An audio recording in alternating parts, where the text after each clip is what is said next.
everyone. Welcome back to the Off the Deep End podcast. I'm your host, Eddie. Today, we're going to be sitting down with a good friend, Taylor Gardner, and he has been sober for over 5.5 years. It's not an easy road to battle addiction, and to come out successful is very rare.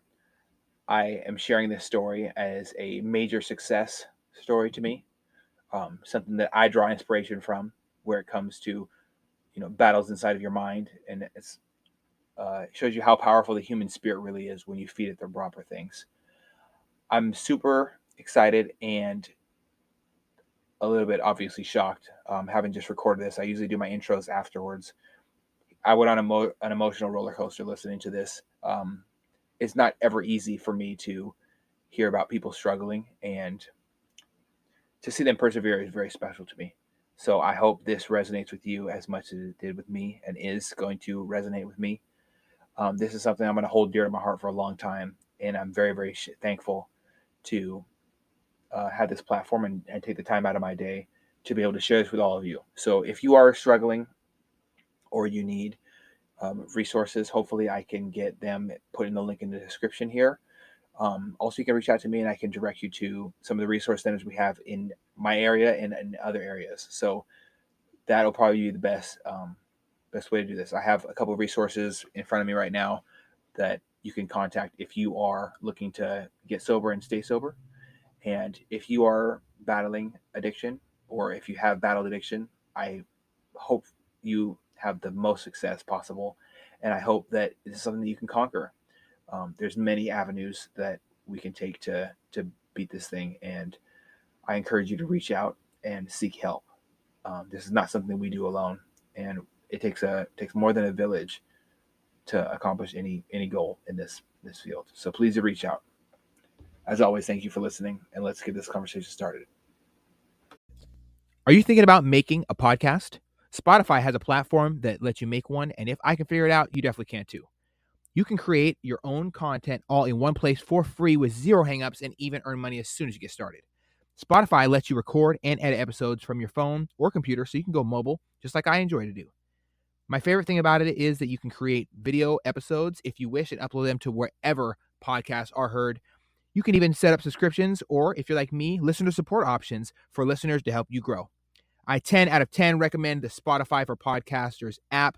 Or, why don't you just step over to www.spotify.com/podcasters to get started on your own podcast. All right. So why don't you just start by telling me a little bit about how you grew up?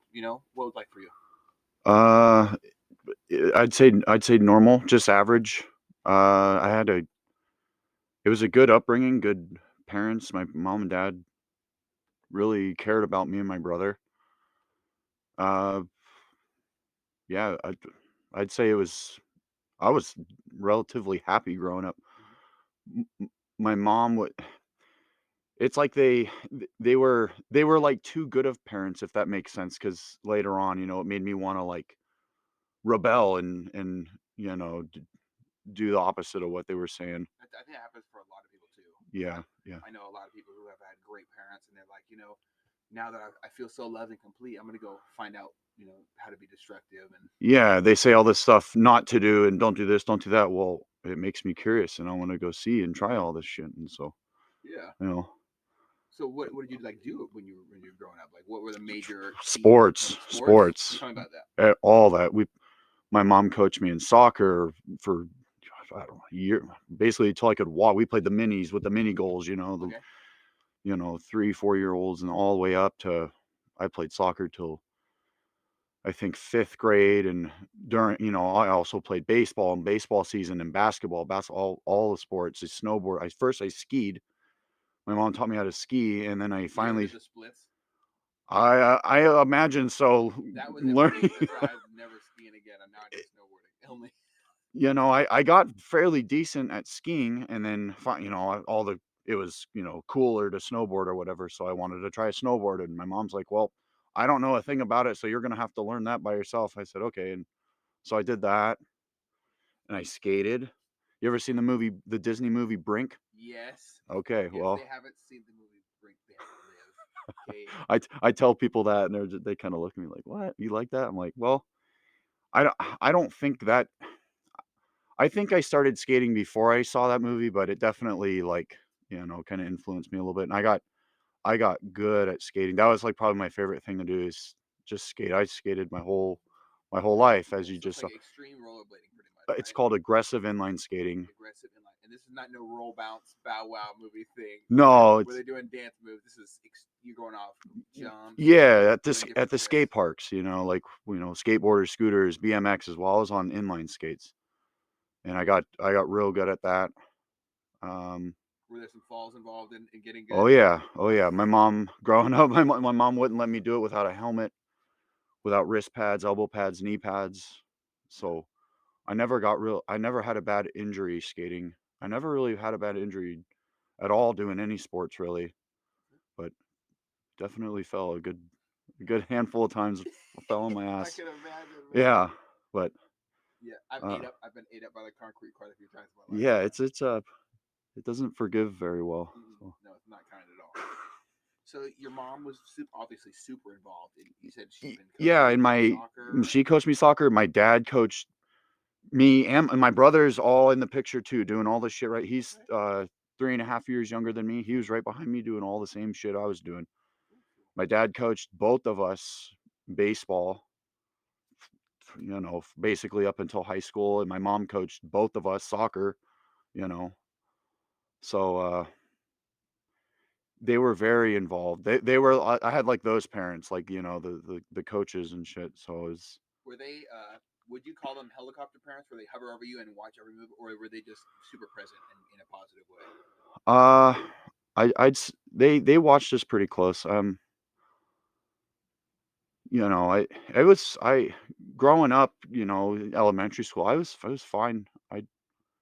I was happy. I don't know. I feel like I had, more. I don't want to better myself than anyone, but I feel like I had more than some kids, Yeah. sort of say. I was friends with everyone. I never had a problem making friends or anything. But we grew up in a nice house, a nice neighborhood. Not, you know, no apartments or anything. Okay. Uh, my parents both had decent jobs and shit, so it was a fairly decent upbringing, I'd say. Yeah. Well, that's good. So your brother, he was 3 years younger than you. Yep. What was his? What was like you and his relationship? It Were you was. super tight? Yes. Okay. Growing up, I'd say we were good friends. We'd play like wiffle ball in the backyard and all the. We had some neighborhood friends that would come over and we had a trampoline and his birthday. My birthday's in January, right? So it's all cold and shit, and his is in July. So he would always have like a big, my mom would do a bunch of blow up pools out in the yard and shit, and I enjoyed his birthdays better because more friends would come over and Yeah, because summertime, yeah, man. Yeah, I always wanted to have my brother present, and unfortunately, we didn't have a good relationship really around until I was much older. So but I did have a little sister, so I know that the bond between siblings is super important, super yeah, powerful, yeah, and it's something that doesn't get broken over time and space. It's huge. Yeah. yeah, yeah. So what happened? So you got done with elementary school and you're headed into middle school. Did Uh, anything start to change at all? Other than your voice getting deeper in armpit. yeah, bo. Yeah. Uh, Not really. No, I think I got like, I think I got suspend. No, I got suspended in like fourth and fifth grade for just fighting and shit. But For fighting and stuff. yeah, I got Okay. One just little the bit of mischief. yeah, but nothing bad with my family or parents or anything yet. So middle school was fine. Same shit. Just doing sports. Dude, my whole life. I mean, You're I'm like pretty you, man. athletic. An athlete, You're man. a Just complete athlete. Yeah. well rounded. I appreciate all sports. I like them all. You know.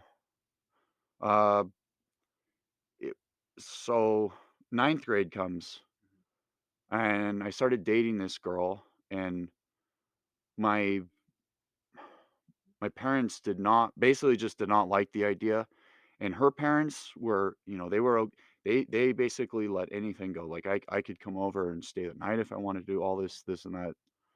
And my mom was like, my mom and dad were like, no, Like, you're So not. they were super. They were not, and they did not like her parents at all, and Oh. it got pretty bad, and I started.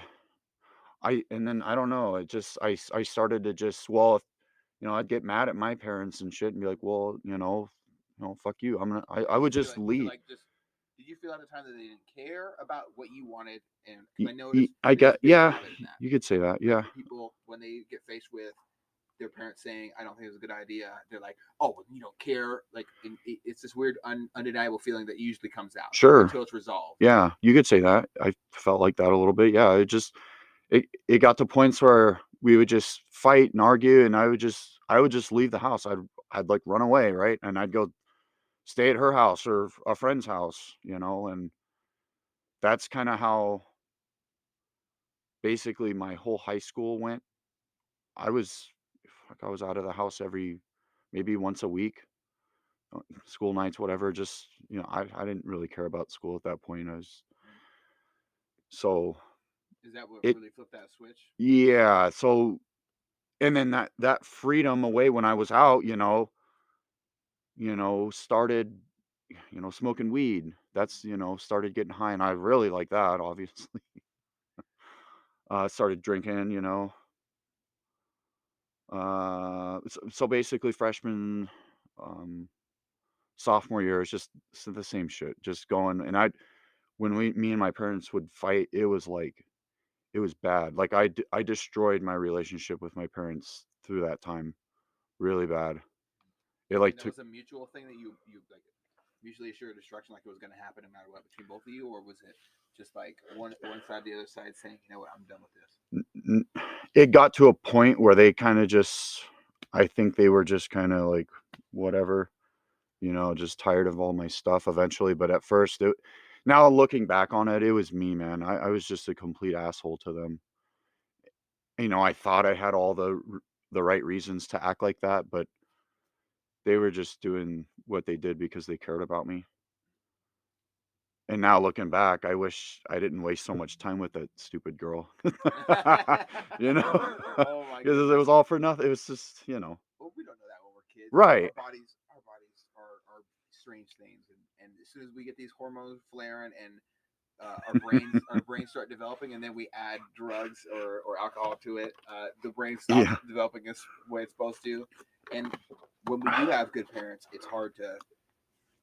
I wish I could say it wasn't easy to rebel, but it is so easy to rebel and go against the grain because we're really strange humans. We were meant to freaking hunt down woolly mammoths and shit, Yeah. and run 40 miles a day and hunt animals. Yeah. We're not meant to be cooped up in this box of one thing. A lot of people don't even know that our bodies they don't, and human body does not do well with monogamy, let alone one path in life. Our bodies need constant change, just like our muscles need constant change in order to continue to grow and develop, or we usually get stuck in a rut. And so, yeah, It's things get weird. yeah. It's yeah. You're. It was, looking. Look, I feel bad. Everything. This is, years ago. Over. We're talking. How old am I now? 29. This is a long time ago. Oh So wow! like, Now I feel old. Dang. yeah. So this, we're good now. Everything, but and my brother this whole time. That's once I started doing that shit. We were just off. He did not talk to me. I didn't really, you know, talk to him. It was just he did his own thing. He through all this time, he basically learned what not to do, right? So yeah, I'd say that's what, just me. And it got to the point where I would I'd want to leave the house, so I would just go, I don't know, start an argument with my parents, and we'd fight just so I'd have a reason to say, okay, fuck you, I'm just gonna leave. So, and it became easier and easier, and then to the point where I didn't care anymore. I didn't care about anything really. Was there something that caused this like downward slope of how you feel towards them to where, or was it like a certain event that happened that caused this hatred to boil up? No, there was nothing traumatic or anything. It was just, I don't know, man. There's something, I hit like 13, 14. It was just like, fuck you. And just, I don't know. I feel horrible about it now, but I take your relationship. Oh yeah, I take that back. I don't feel horrible. I feel bad about it, but I mean we're more than good now.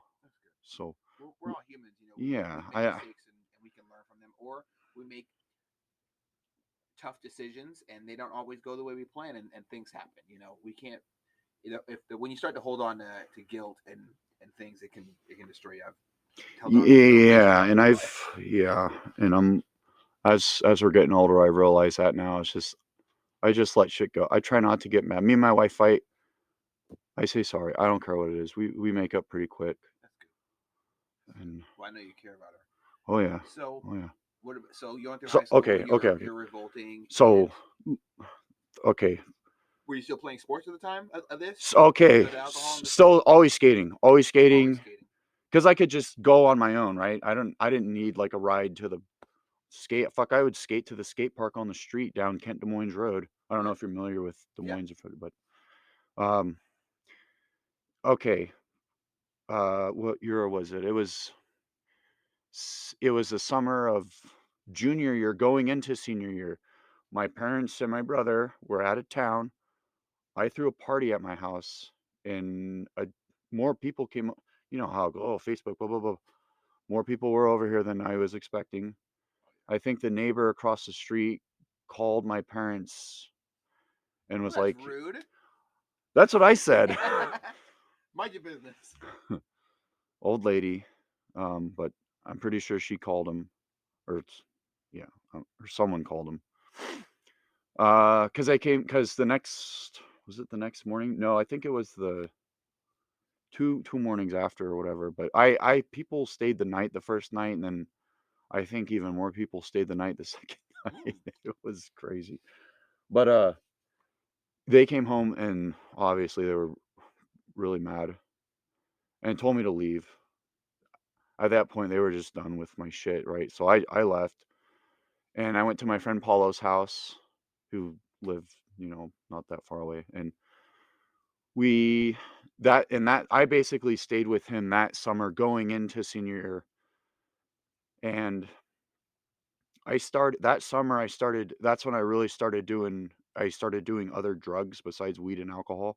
I started taking ecstasy, and I got like addicted to that, like pretty much. I was doing it like every day that summer, and that, I don't know if you're familiar with that or raves or anything, but that stuff's like really bad for your brain and your head and your memory and just your motor skill. You're basically turning yourself into a retarded kid, like straight up. And yeah, I fucking got hooked on that shit. And I think I tried coke throughout that summer a couple times, whatever. But so I was basically addicted to ecstasy going into my senior year, and was like I was doing it at school and shit, and basically throughout senior year, pretty much doing it, every couple days. Do you think it or was whatever. Like a pure quality version of X? Back in the day, when I coke filler? No, when I first started taking the actual ecstasy pills with the prints on them, they were good. Yeah. Miami. I don't know where it was from. I have no idea, but it was good. They got worse over time, and then people started doing like Molly, action, like MDMA, like the powder or rock shit, and that stuff was good too. So was it mostly just uppers and stuff like that? Yeah, and then so basically senior year, and then I think I moved. Me and my mom met up at some like Parker's, like a school or something, and basically said sorry, and she said, "Okay, come. We want you back home now." This was, I don't know, like a couple months into the senior year. I think it was before Christmas or Thanksgiving. In hindsight, did you and her talk about that? And did she say that it was like to help you, just cleanse this moment, just kind of let out all your built up energy and then come back home? Yeah, in a way. Okay. I think they just missed me. I was gone for a while. I was only like I was 17, right? And I think they felt I felt bad, and I think they felt bad, and for telling me to leave for so long, and that whole time I didn't talk to them, I didn't text, I didn't call them, and I didn't see them or anything, and yeah, so I went back home and lived there, and throughout the years or the senior year, I'm sure we got in more arguments, and I'm sure I had left a couple more times and came back. I can't really remember it all because I was pretty screwed up my senior year, just pretty much high every day on something.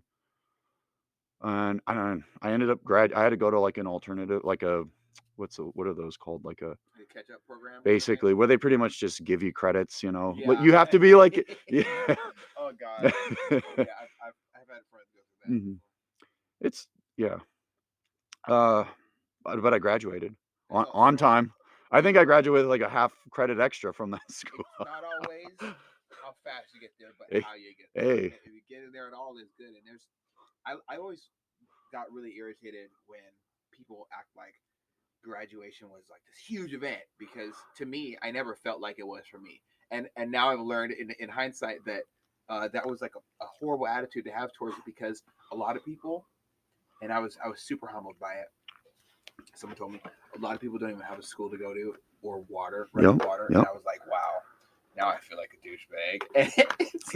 So it definitely changed my perspective, and I think any goal that's been accomplished is a great thing. There's no one should ever talk bad about it. So I'm happy that you graduated, man. Yeah. Yeah. Thanks. And you did too on time, right? Yeah. Oh, guys, you did say okay. Well, congrats to you. I try to hide my own life. Okay. Yeah, I graduated on time. For me, I had a similar run-in with rebellion in life. I was hurting really bad from things that looking back, they were definitely crippling for me. Not having my dad in the picture. Yeah. That's having a stepdad and not getting the whole it's concept of like it was introduced to me later in life. Like I was right. It's I never was already my brain was already developed. Like this is already my dad, and now he's not my dad, right. and now I'm confused. And wait a second, Yeah. my dad didn't want me, and all the things added up. And a lot of times there's a weird stigma about the phrase "daddy issues." People say it's a good thing. It's really not. It's not a positive thing at all. Yeah, no, Daddy issues is I wouldn't say it is positive. No, Yeah, it's I definitely wouldn't call it positive. positive. There's a word. It's not positive for it. It's fucking horrible. And exploding when a father figure dies to you is super tough. So my grandpa's here, and I spiraled.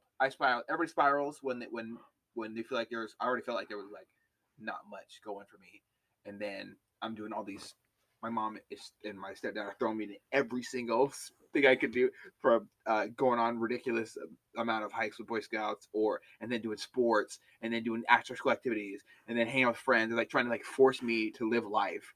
And now I appreciate all these positive things. Yeah. In the time, I'm just like, oh, I'm burnt out. And then my grandpa died, and then I was just like, this is it. I'm going to be destructive now. And then that destructive path led me to have issues with my family, and my family to have issues with me. And there's like a lot of built up frustration with the relationship with me and my mom.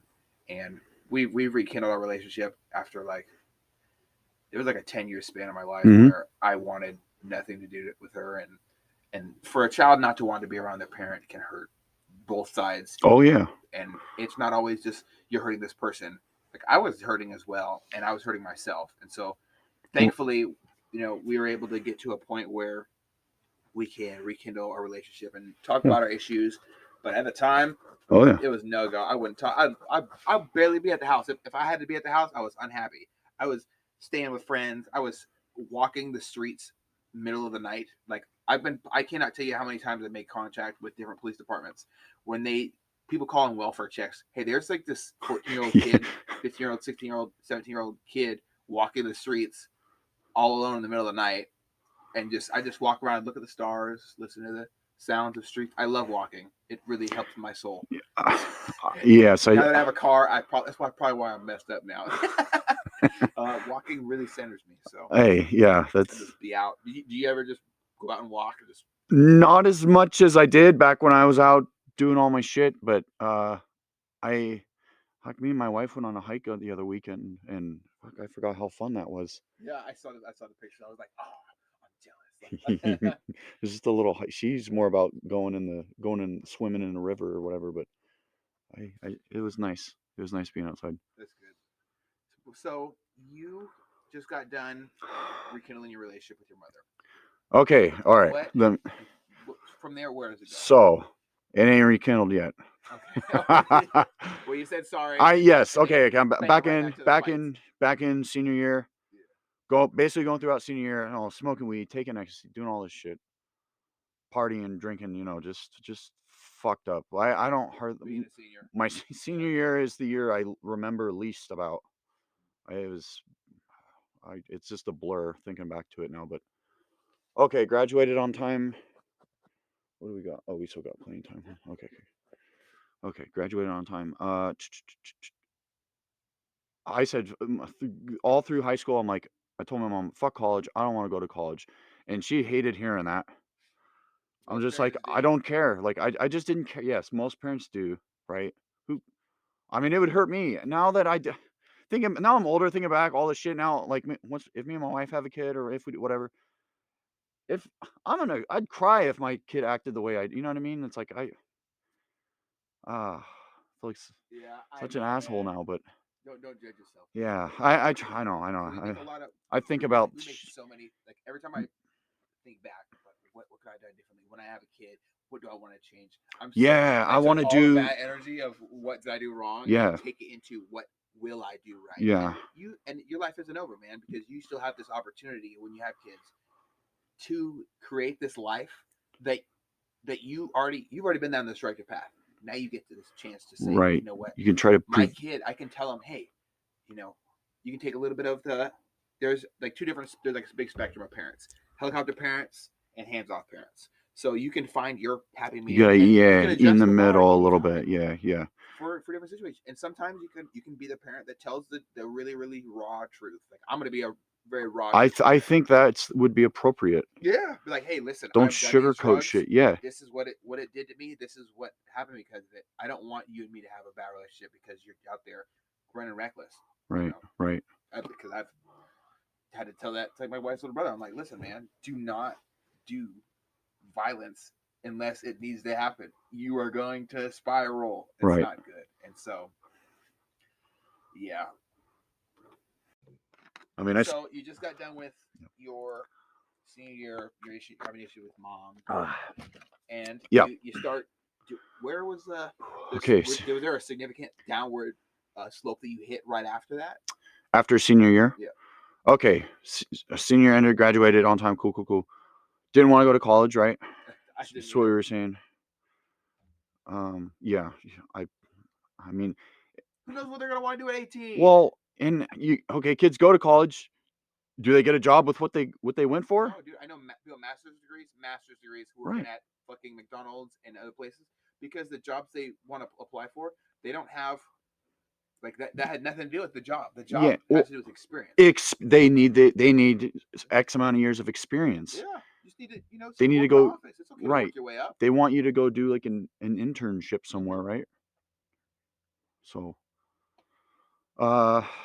yeah. So I was saying no to college, and my mom's like, "Well, you're not just gonna sit at home. You need to go get a job." So I went and got a job at a local boat yard, which I didn't like.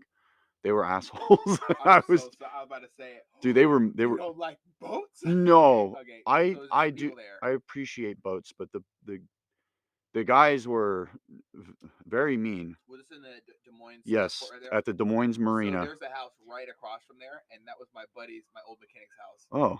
Trevor Cook. I don't know if you know him. He's super awesome. That name sounds really familiar, He's but popular. It doesn't. I can't put a face to it. House on the beach. Okay. Yeah. Yeah, this by the Red Robin right there. Yeah.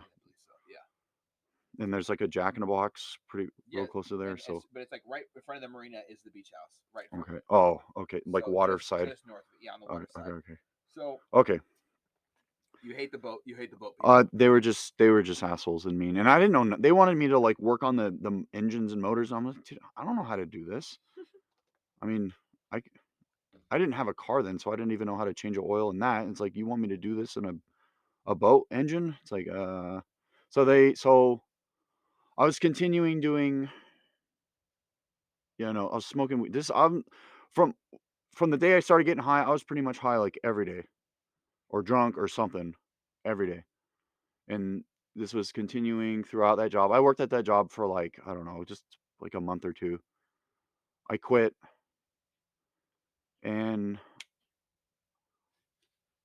I can't remember if my relationship with my parents were, I think it was okay, just okayish. It wasn't like, I don't remember, like, Great. it wasn't So great. rocky. It was never great up until, just we'll get to that later, but it was, it was just, I don't really remember. I think because I was working, I was out of the house more, so I was just doing my own thing then. But and then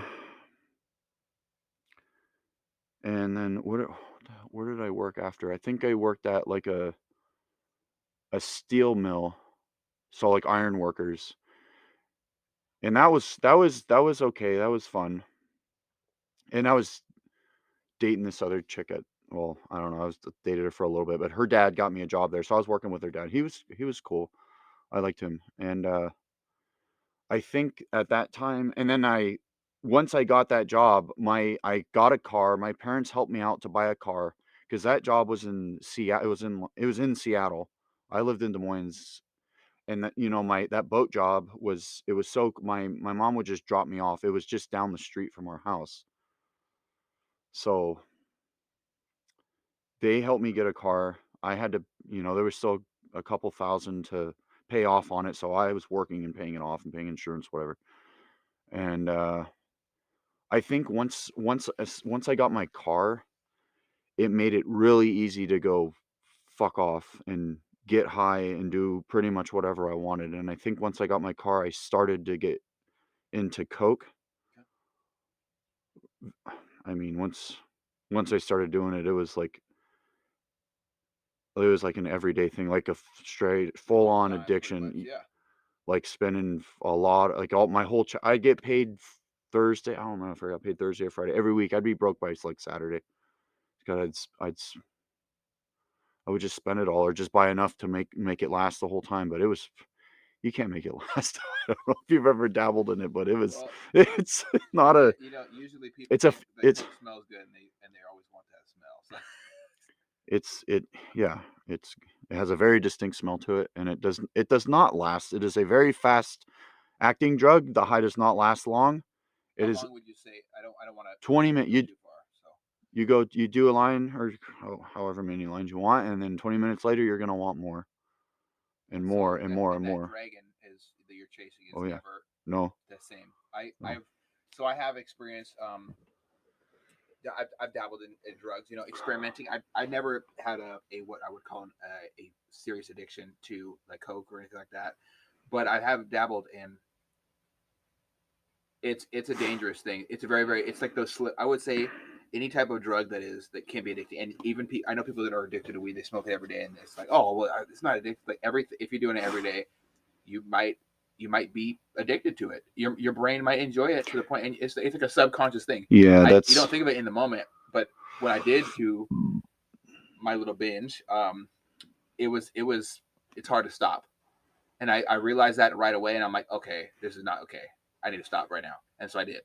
But dude, yeah, it's not a healthy thing. It's called denial. Denial. That's like the first thing is denial, and then acceptance. And I kind of forget the other steps, but if someone's, you don't need it. I've been kind of out of the whole recovery program I mean, I'm obviously still in recovery, but the whole like steps and all the AA, I haven't really. We'll get into that later, but I just don't feel like that's forever. It's good at first, but I got my own ways of. I agree, and Mm-hmm.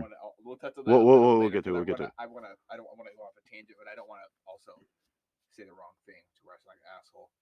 So you started doing a bunch of coke. Yes, and it was burning your paychecks. Oh yeah, it was like because I didn't have any bills. I didn't have to pay rent. I'm still living at my parents' house this time. I only the girl's dad who got me the job. I did it here for just like a week or two, okay, and then we were just kind of friends after. And I'm still living at home. I feel like our relationship's better now. It's getting better now. I'm not like, having these fucking screaming matches for hours and hours and threatening them and shit all I mean, dude, it was bad. It'll wear on the spirit. It was yeah, and it was I mean, we're talking all through high school all the way up. I mean, it was bad. But it's better. It was better at this point, I'd say. It wasn't so like hostile. I made it a very hostile environment at my house. Like it wasn't fair to my parents or my brother. He had to I really feel bad for him because he had to sit there and just be there, you know. Anyways, okay. Where were we? Yeah, I know. I can space it out.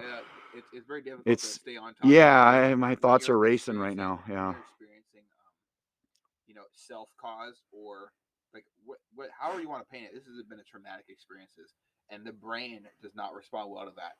I know a lot of people who can't remember years of their life, and I know like I'll be talking and something will show up in my head that I forgot. It happened to me, and I'll just burst into tears. It's because you didn't realize it, but you wanted to forget about it. Yeah, I really do think so. Was there a point where, while you were working with iron workers and doing a bunch of coke, like what changed after that? Okay. I worked at that place for 9 months. Oh, okay. And during that time, I started dating this other girl. And let's see here. I was okay. And so I started dating this other girl. Her name's Sabrina.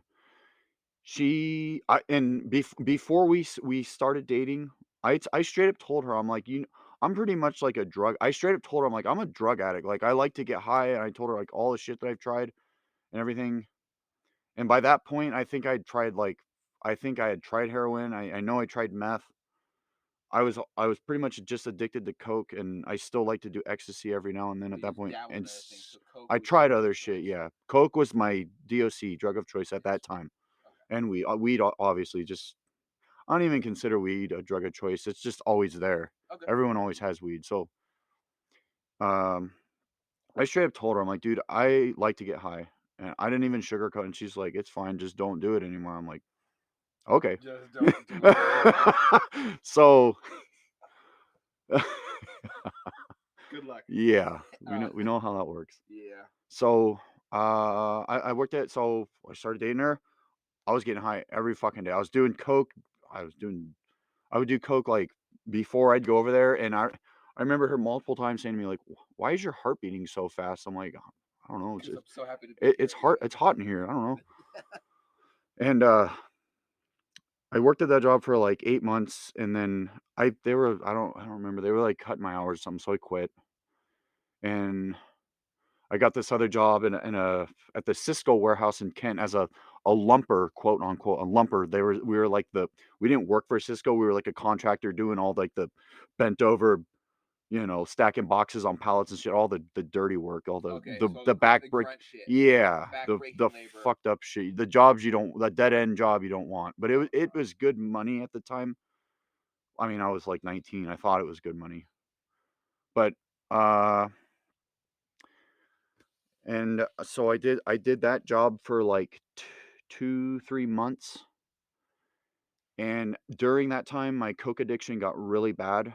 And what do you mean by really bad? Just it got worse. It got bad because at a point I must have been out of money because I went home one day, and my mom had like this stack of money in her purse, and I would slowly steal a little bit out of it every day. And eventually she had like I don't know, maybe like $100 left. I don't know how much was there in total, but I would take a little bit every day, slowly. And then eventually I just fucking took all of it. I was like, fuck it. And during that time, me and my brother were both in band. I played What did the you play? I played the saxophone. Awesome. Are you good at it still? You know, no, I'm not. I don't even have one, but I'm just very musically like yes, like I'm self-taught on the piano. I like to listen. I can like listen to. I like to remake rap beats like that Still Dre beat. That I can play that shit, all that stuff. I can just listen to something and just play it. That's awesome. Do And you and do you and prefer that over sheet music? oh yeah, I mean, So I can't read oh sheet music. okay. So we'll go back a little bit. I was in band from 5th grade to 8th grade. When I joined band in 5th grade, like I wanted to do it. Okay, I didn't know nothing about it. I just wanted to do it. I like music. I found out that that in 8th grade, you have to be in like the best band, right? There's like different levels. There's like wind ensemble and symphonic band. I forget what it was exactly, but he took the instructor. It was the same instructor all grades, right? So he took that band to Disneyland on one of the 3-day weekends. And that from 5th grade, that was my goal. I'm thinking, okay, in 8th grade, I'm gonna go to Disneyland. Hell yeah. So I I hate to say that I was only in band just for that, but it definitely influenced me to stick with it. But I still enjoyed it. It was fun.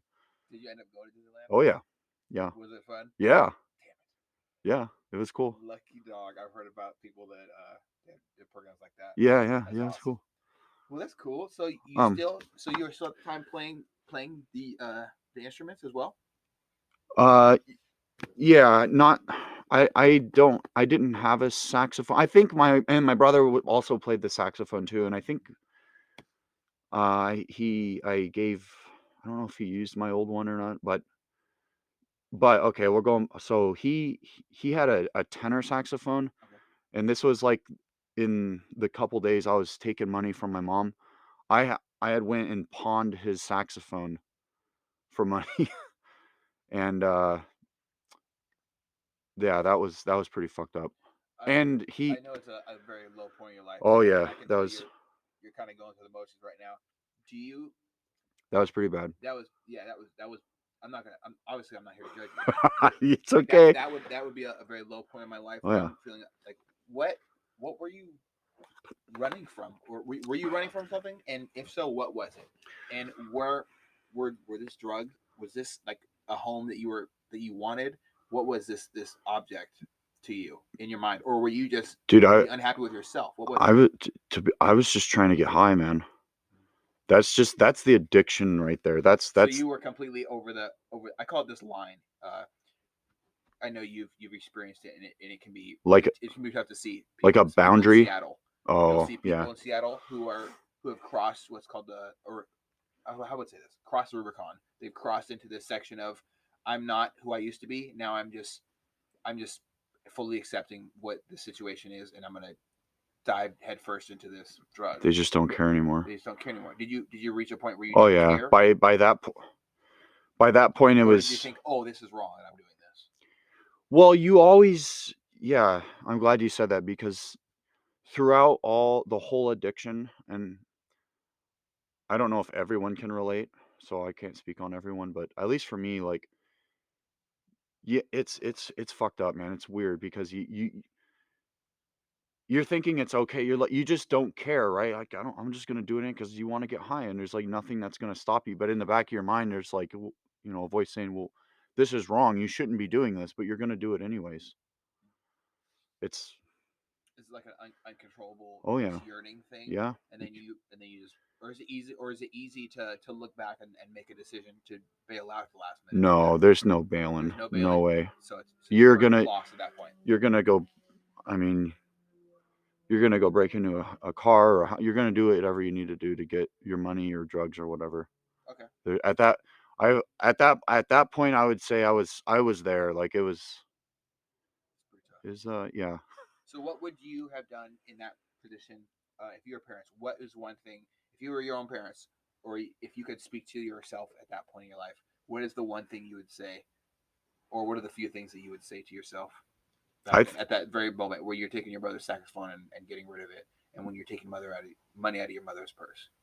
What would you tell yourself though, if there was something you could say that could change the trajectory of your life? if I mean I would tell myself that that's obviously not the right thing to be doing, and you're gonna regret that.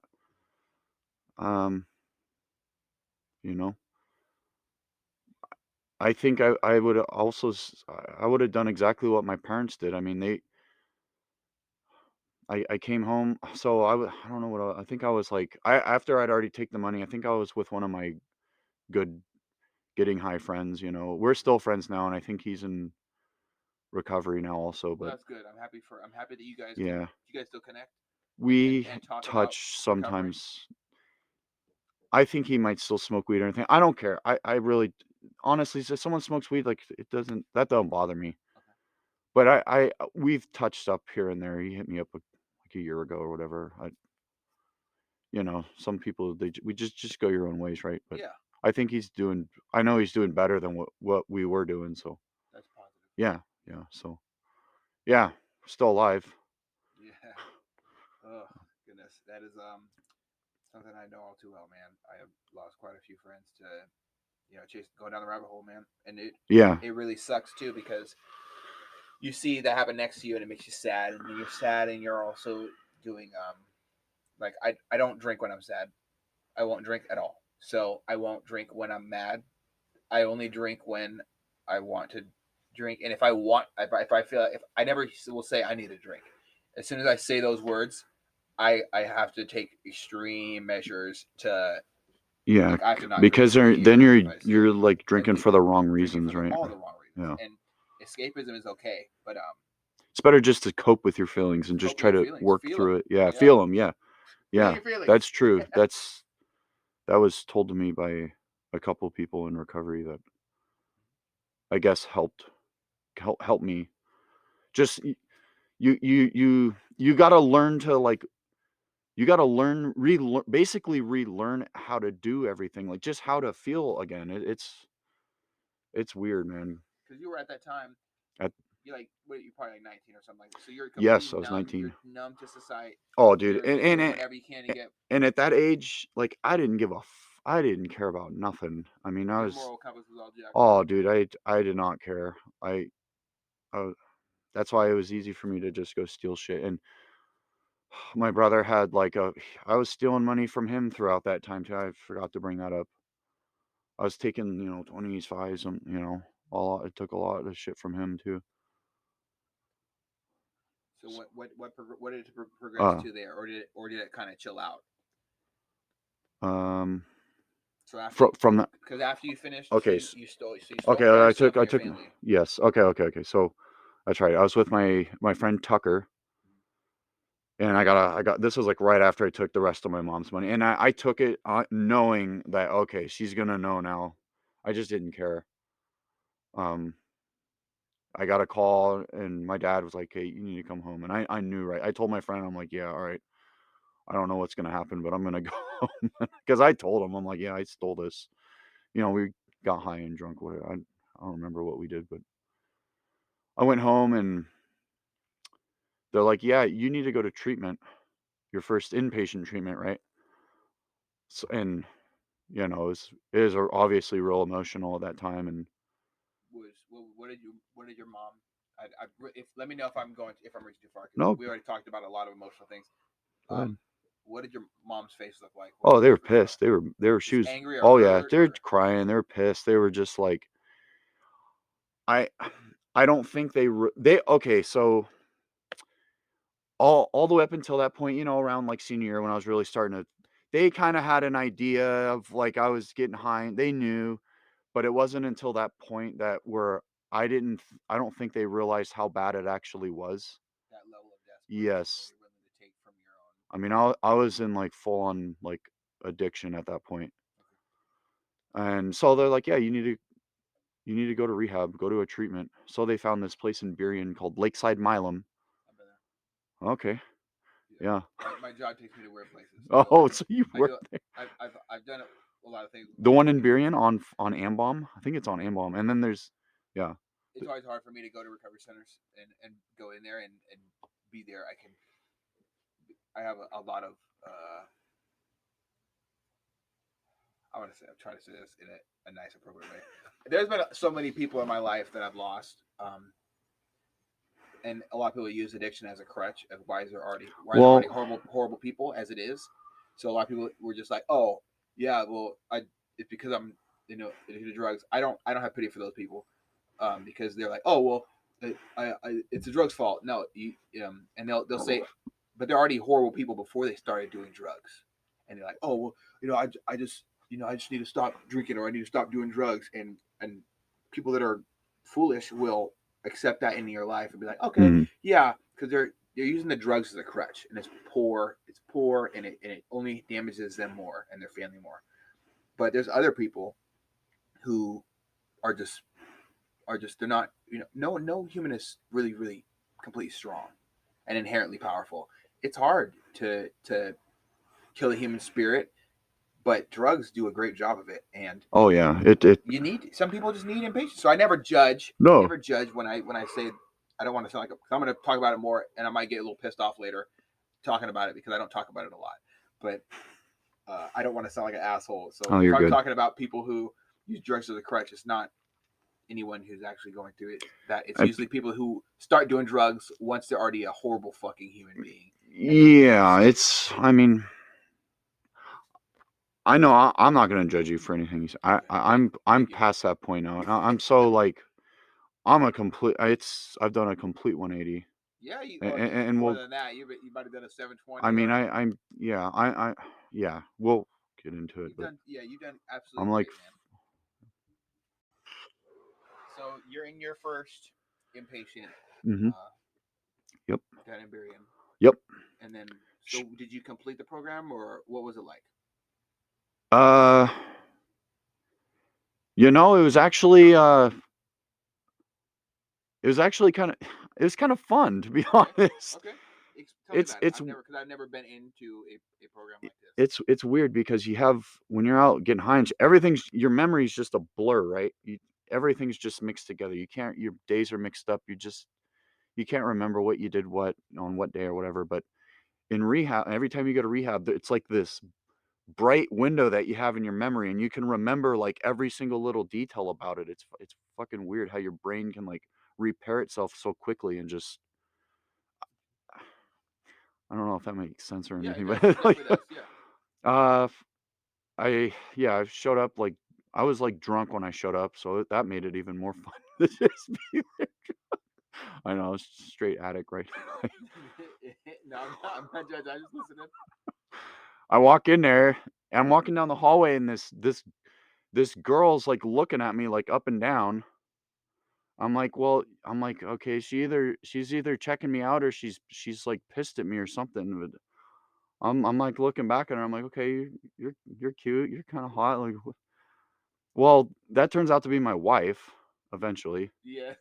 So like, Playa. Yeah, right on, man.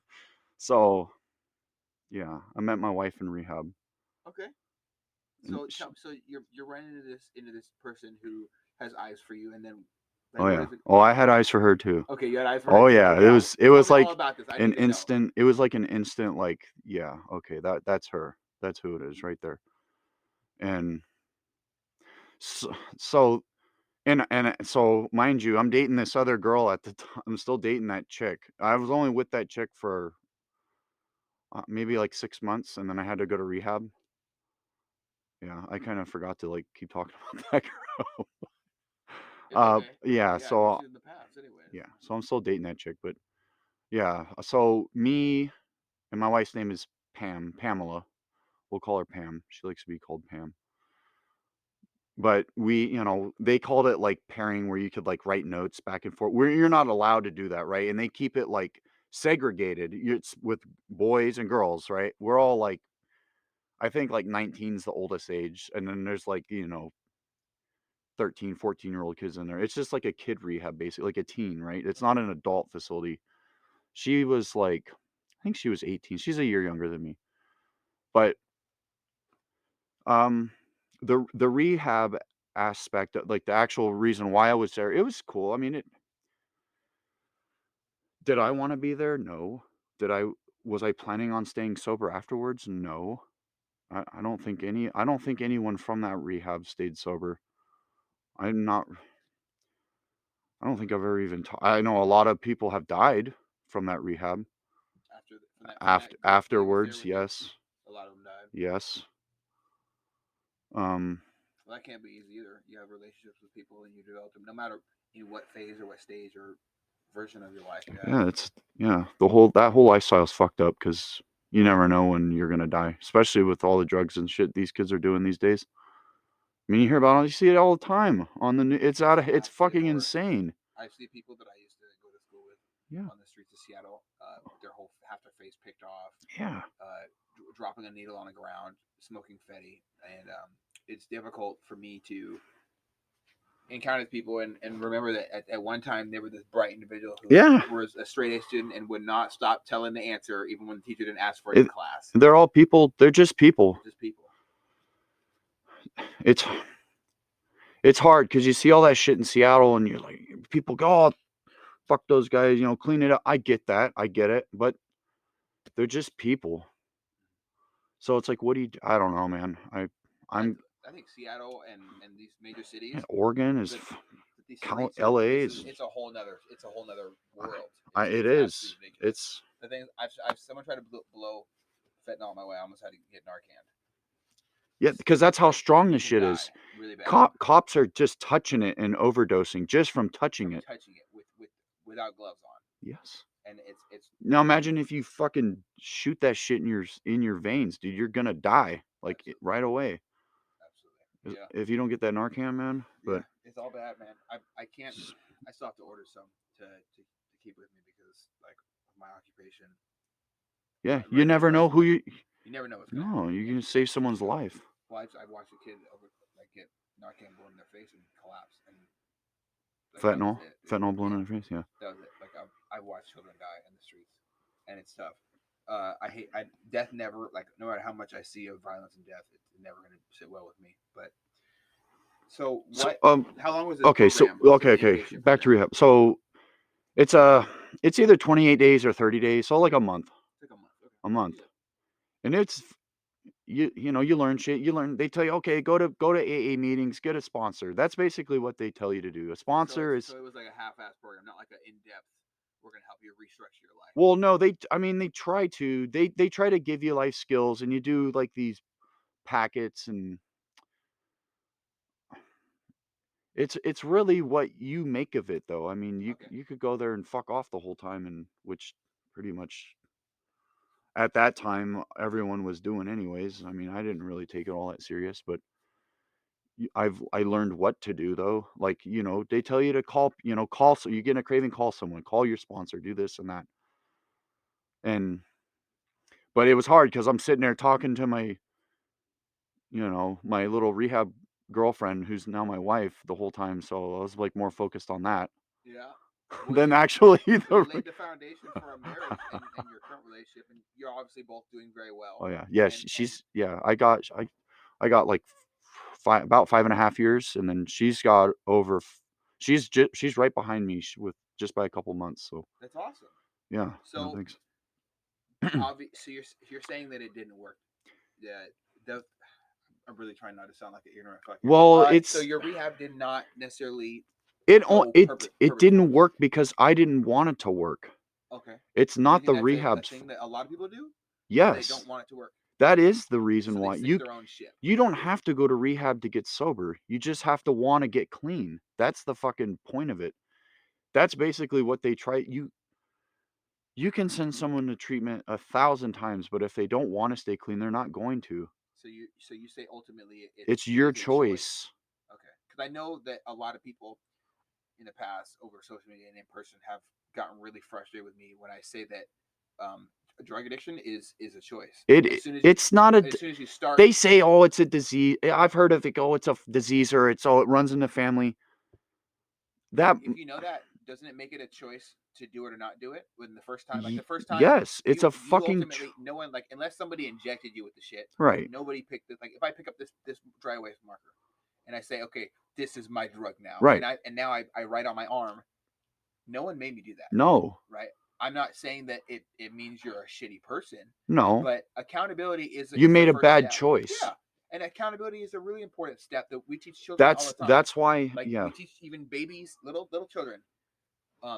You made a mistake. Now it's time for you to be in timeout. Right. You got to learn from yourself. You broke the glass in the kitchen. go and tell your mom what you did so we can learn how to work past this. If you sit there and say, "Oh, I didn't break the glass," no, I didn't write it myself. Yeah. Now you're passing. I think it's called passing the buck. Joe Biden said, or some shit like that. Or you're lacking responsibility and accountability for your own life. So if you're not in control of your life, you're actually giving up the power that you have to say, like me, I know my dad was a fucking horrible alcoholic. I'm not going to be an alcoholic. And I have to be very conscious of that. Not because I'm genetically prone to this shit. No, because I know for a fact that he let it go and just went down off the deep end pretty much. Right. And I don't want to do that to my children. So I'm making an active decision not to. And if I ever say the words, "I need a drink," or "Damn, I need to take a shot," or something stupid like that, like a fucking idiot would say, I know for a fact right there that I am walking down that rabbit hole of alcoholism, and alcoholism leads to destructive decisions and destroys families. And I don't want to be a douchebag. Drinking and driving, not on my watch. I've lost so many friends. Yeah. I've had a friend get launched out of the front of a vehicle. Oh, and then the douchebag that was driving got in the side seat and then said it was him. Said it was him that was driving. He blamed it on the other guy. He blamed it on the guy, and he was that person's superior in the military. And I'll never forget. Yeah, that's yeah. Accountability is very important. So ultimately, what you're portraying is that if you do not want to change, you're not going to change. Fuck no. You can go through how many times you can be forced to go to rehab, and it won't change until you. People literally basically die. When you overdose, you basically die until you're brought back to life. Okay. If you overdose, I've never overdosed. I'm happy for you. My wife has a handful of times, and they had to Narcan her every time. And I've had other friends in rehabs and that I've lived with in sober programs. I mean, they've all, if you overdose, you basically die until you're brought back to life. So if no one has that Narcan, or if they don't get to you in time, you're basically going to die. What is for people that don't know, what does Narcan do? Narcan is it's like an EpiPen. Okay. They fucking for kind of for allergies. They just, I don't know if they put it in your leg or your. In the nose. I've seen the Narcan in okay. The nose one. The sheriffs usually have. Oh, okay. Then it's just something that it counters. It's for heroin and fentanyl. It's for the opiates. That's what people are overdosing on right now in the world. I know right and now always that really have been. A big issue they're having right now, especially in Thurston County and all throughout the Seattle area, is there's fentanyl in it's colored. It's like rainbow fentanyl. And it's and people are concerned about it appealing to kids. I'm concerned about it being appealing to anybody. Well, yeah, I mean, it's these dealers, they lace it with it and they think, oh, it'll make it stronger. Well, it does. It's too strong. So it's bad, man. But that's what Narcan is. It's specifically for opiates like heroin, fentanyl, all that shit, all the pain pill. If you can overdose. I'm sure you could overdose if you I mean, you probably could if you ate enough of them. Or like Percocets or Oxycontin. I don't know. They don't make any of the Oxy 80s anymore, but you could, if you ate enough of those, you're gonna overdose eventually, and then that's what that stuff's there for. Like Vicodin as well. I know that it's like I've said I've seen people get Narcan and go through the process. It's a really terrifying thing to watch. Somebody needing Narcan and someone. And I've also watched it be administered and failed with that child, sadly. Yeah, and that's if you can get it soon enough. I was never a heroin addict. Okay, I like uppers. I like being up and fucking tweaking out and shit. And I was into making beats on my computer. I'd like to be a productive tweaker. I'd still go to work and shit, all without sleeping for 2-3 days. I was never into fucking getting high and falling asleep. I felt like that was a waste of money. I see. Okay. So. Well, the first time didn't work. I just want to ask, how many times have you gone to inpatient or rehab? 4 inpatients. Okay. And did anything change when you got to the second one? Like what? Yeah, my drug of choice changed. Okay. Okay, I got out. I got my first rehab, and then me and my wife, she's from Alaska. She went back there. We never saw each other again. Okay, we'll just say that for now. And this, I was 19 at the time then, and I'm 29 now. So we go our own ways. I'm still dating this other chick, and basically, I'm still just doing coke. I went right back to coke. Like the first day or second day out of rehab, I was like, and once you do it again, it's like there's no, like, when you try a new drug, it might take a couple times of doing it, but I already knew I just wasn't ready to stop. So like once I did it again, I was hooked on it like right away again. And Is there like a difference between feeding for it and being hooked to it? I mean, ultimately you want it, so no, not I wouldn't really say so. I mean, if you want it, you want it. I mean, feeding for it, addicted. I mean, it's just kind of the same thing, right? I would just classify it as the same thing. Okay. You know? Yeah, I'm just trying to gain Yeah. perspective. Okay. Yeah. So the third time. So you said you went right back to coke, and then your drug Okay. of choice. Okay. Yeah. I was doing coke, still doing ecstasy, Molly, MDMA, all that shit. Oh yeah, smoking weed, drinking, and mind you, that I'm still dating this girl who's like doesn't smoke weed, doesn't drink, doesn't want me to do it. I'm hiding all this from her for like almost 3 years. I was Yeah, like it was such a fake. I was lying to her every single fucking day, basically, and basically lying to everyone because everyone knew I went to rehab. And I'm supposed to be doing pretty good, right?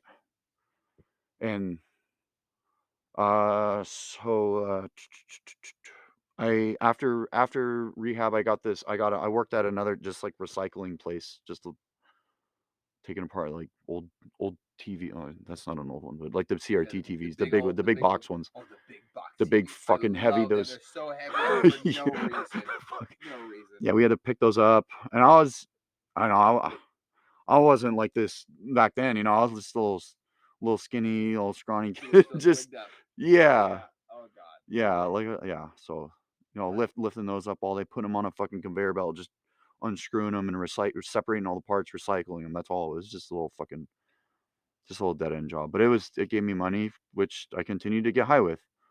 And then I totaled my car. That was my very first car. I wrecked it. That was shortly after getting out of rehab. And then I got an Explorer after that. So that was my second car. And so that's like I worked at that job for like about almost a year. I went and worked at a roofing company during a summer, and those guys would fuck. How to do roofs? No, I'm gonna say no because I only worked there for like a summer, and I was just the grunt. Okay, I was gonna hire you. Damn it. Okay. Well, I could help. I can lay shingles, but I wouldn't know. Like, I know you start at the bottom and go. I was mainly just flipping shingles. And they let me use a gun like a couple times because they were too drunk and they wanted me to do it. Dude, yeah. It was like I remember my first day there on the roofing job, and he's like he guy asked me, he's like, "You smoke weed?" And I told him like, "Well, I just got out of rehab." So he kind of just laughed. That was just me saying like, "Duh." Like, "Yeah, I smoke weed." And so he's like, "Yeah, go roll a blunt in the truck." And I just thought that was the coolest thing. Like we'd smoke weed on the roof while working. And that was cool. I guess. Yeah. It was I mean, pretty dude. I liked it. I know I have a lot of good friends, and a lot of them smoke weed every single day on top of roofs. Just or that on top of that's different areas. Yeah. that style of job. It's like that, As long as the work gets done, dude. That kind of work isn't for everyone. I'll tell you that. That's hard work, man. That taught me how to work hard. I didn't know what hard work was until I did that, if that makes sense. So did that for a summer, and then I went back and still doing coke. This is the whole time I'm on coke this whole time, right? Every day I'm addicted to it. I'm spending all my money on it. I started twice. I did this at BECU. I have a BECU account, right? You can put a paycheck in there or a check, and it asks you, is this, let's say the check's $500. It asks you, is this $500? And I would say, no, it's $900. And it'd say, okay. And then I would just withdraw all my money out of the bank. I did that twice in a row in 2 weeks. And then I went to go use my bank again after that. And I wouldn't take my card. My account was shut off. And then I was getting fucking phone calls from BECU, like to my house phone, like my parents. I was still living at my parents at the time. And then my mom's like, "Why the fuck is BECU calling for you every single day?" I'm like, I don't know. I don't know what's going on. And I think I eventually, I just told him, I think, oh, I must have, when I put a check in there, I must have entered the wrong amount or something. So I went down into BECU and cleared it all up. And they were like, just pay it back and you're good. And the guy was super cool. He's like, don't worry about it. I told him what I did. And he's like, don't worry about it. We've all done it. You're good. Just pay it back. And it didn't screw my credit up or anything. And well, I don't know if I had credit then because I hadn't bought nothing on credit. So I probably didn't even have any credit then. But yeah, so I stole money from BECU twice and then had to pay it back and didn't, nothing. I thought, like, fuck, dude, I could get arrested for this or something. I mean, but I just paid it back. So that was during roofing. I went back to that recycling place, still doing coke, ecstasy, smoking weed, all this shit. And the second time back there were all new workers there, and these guys, they introduced me to meth, right?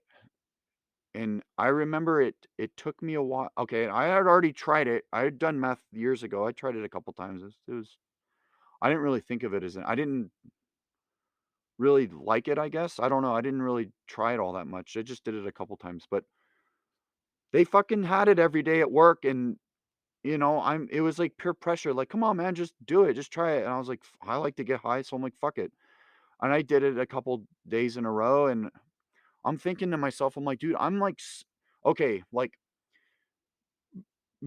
coke, ecstasy, weed, it's all like meth is like up, like it's like a like that fentanyl, heroin, and meth that like if you're on meth, like you made it, like you're up. it's all bad. It's not good, you know what I mean? I don't classify coke, and coke is addicting in its own way, But meth and is the king of drugs. it's at least of uppers. Yeah. So I'm thinking to myself, I'm like, dude, I've been smoking meth like every day. And I'm like, this was like for 3-4 days now. And I told my friend, my coworker at the time, I'm like, dude, and it was like a group of them. They'd all do it. These Mexican guys, they were cool. I liked them. They were hard workers.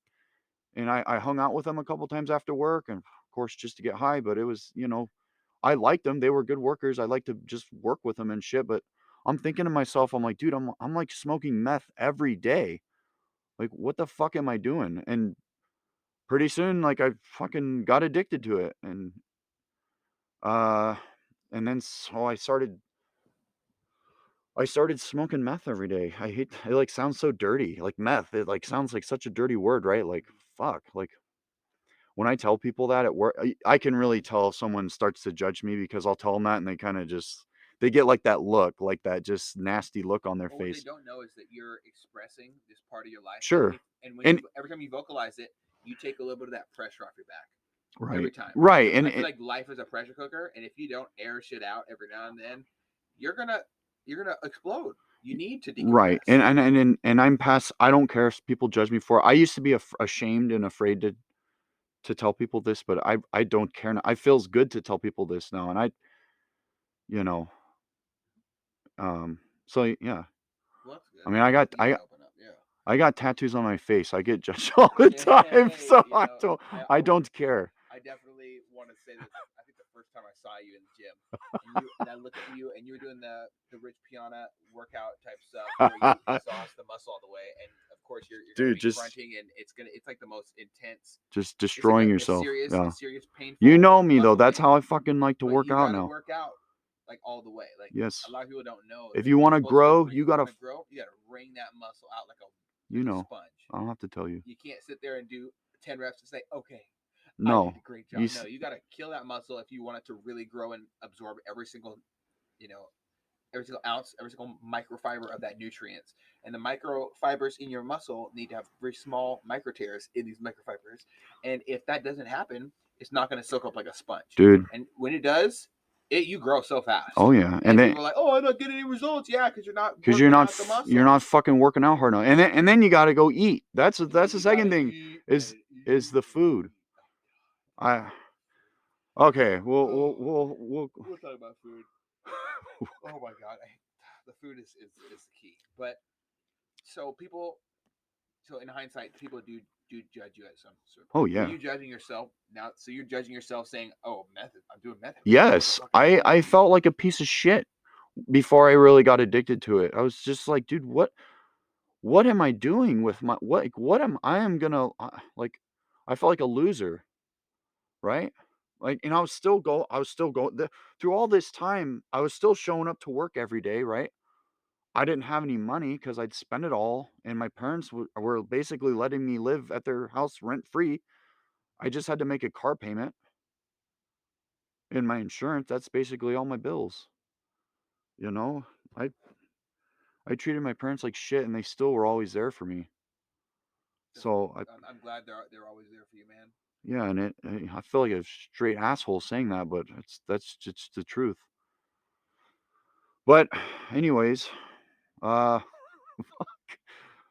truth is so important and vital, yeah, man. I would be a horrible fucking liar if I said that I didn't say things that I regret. sure. I didn't have opinions Or do things. that Yeah, I wish I didn't. I didn't vocalize opinions that I wish I did in the past. Like, yeah, I used to be. And I feel like really bad about it. I used to. I was so dumb and ignorant, and it's like the worst thing I've ever said. Probably want to I still regret it to this day. Is telling my father the last time me and him spoke that if I was him, I would kill myself. Damn. Because of how much of a piece of shit he is, and I'm gonna grow up and have children and marry my wife Rhiannon now, and he's gonna miss all of it because of the things he's done to me. And he's gonna have to live with that, not me.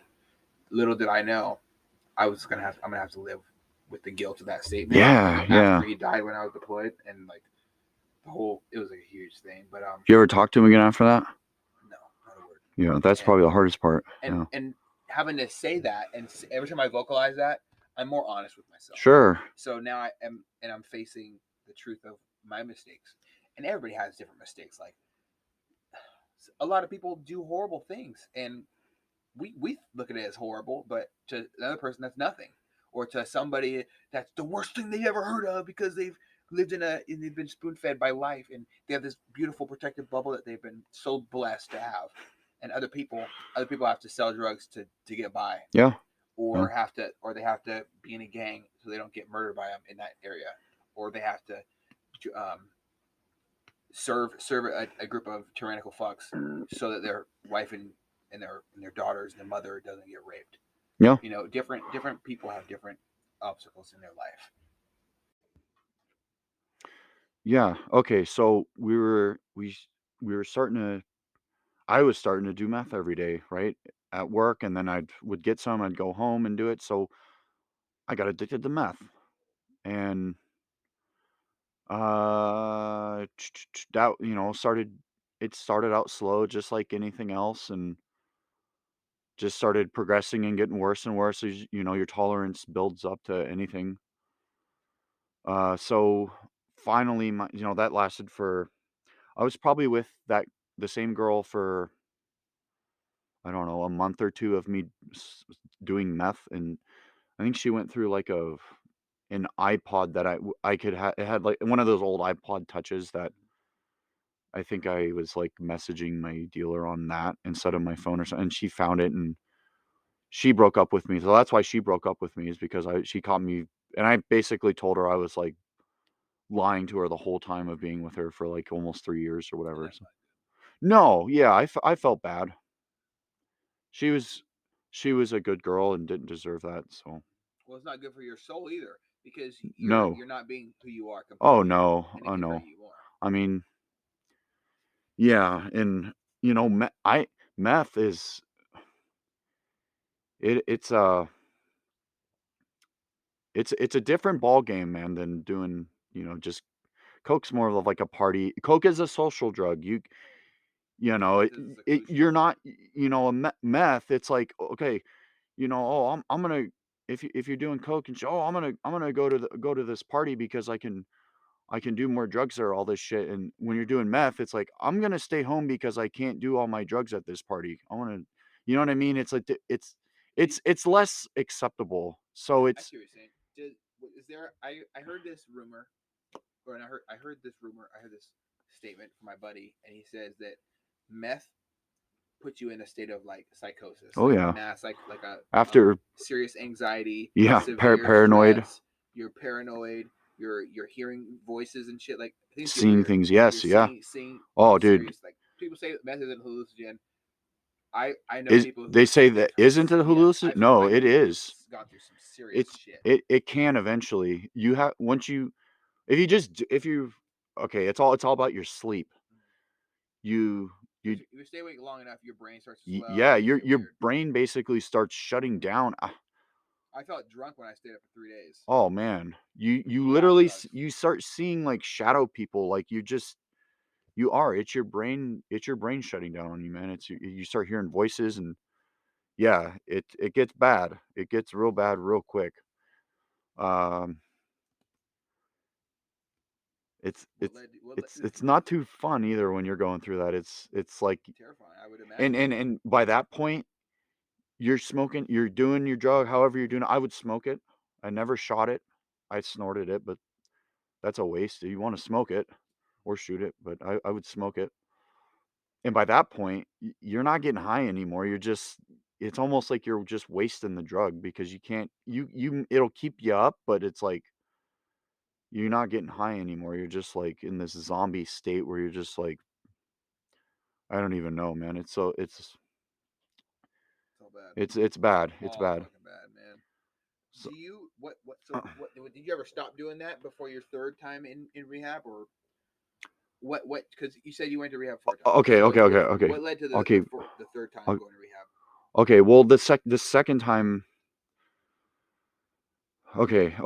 That my current girlfriend broke up with me. Mm-hmm. I was living I was living with friends at the time. This doing meth. My meth addiction just gets worse over time through all this shit. So it just gets worse and worse and worse. Staying up.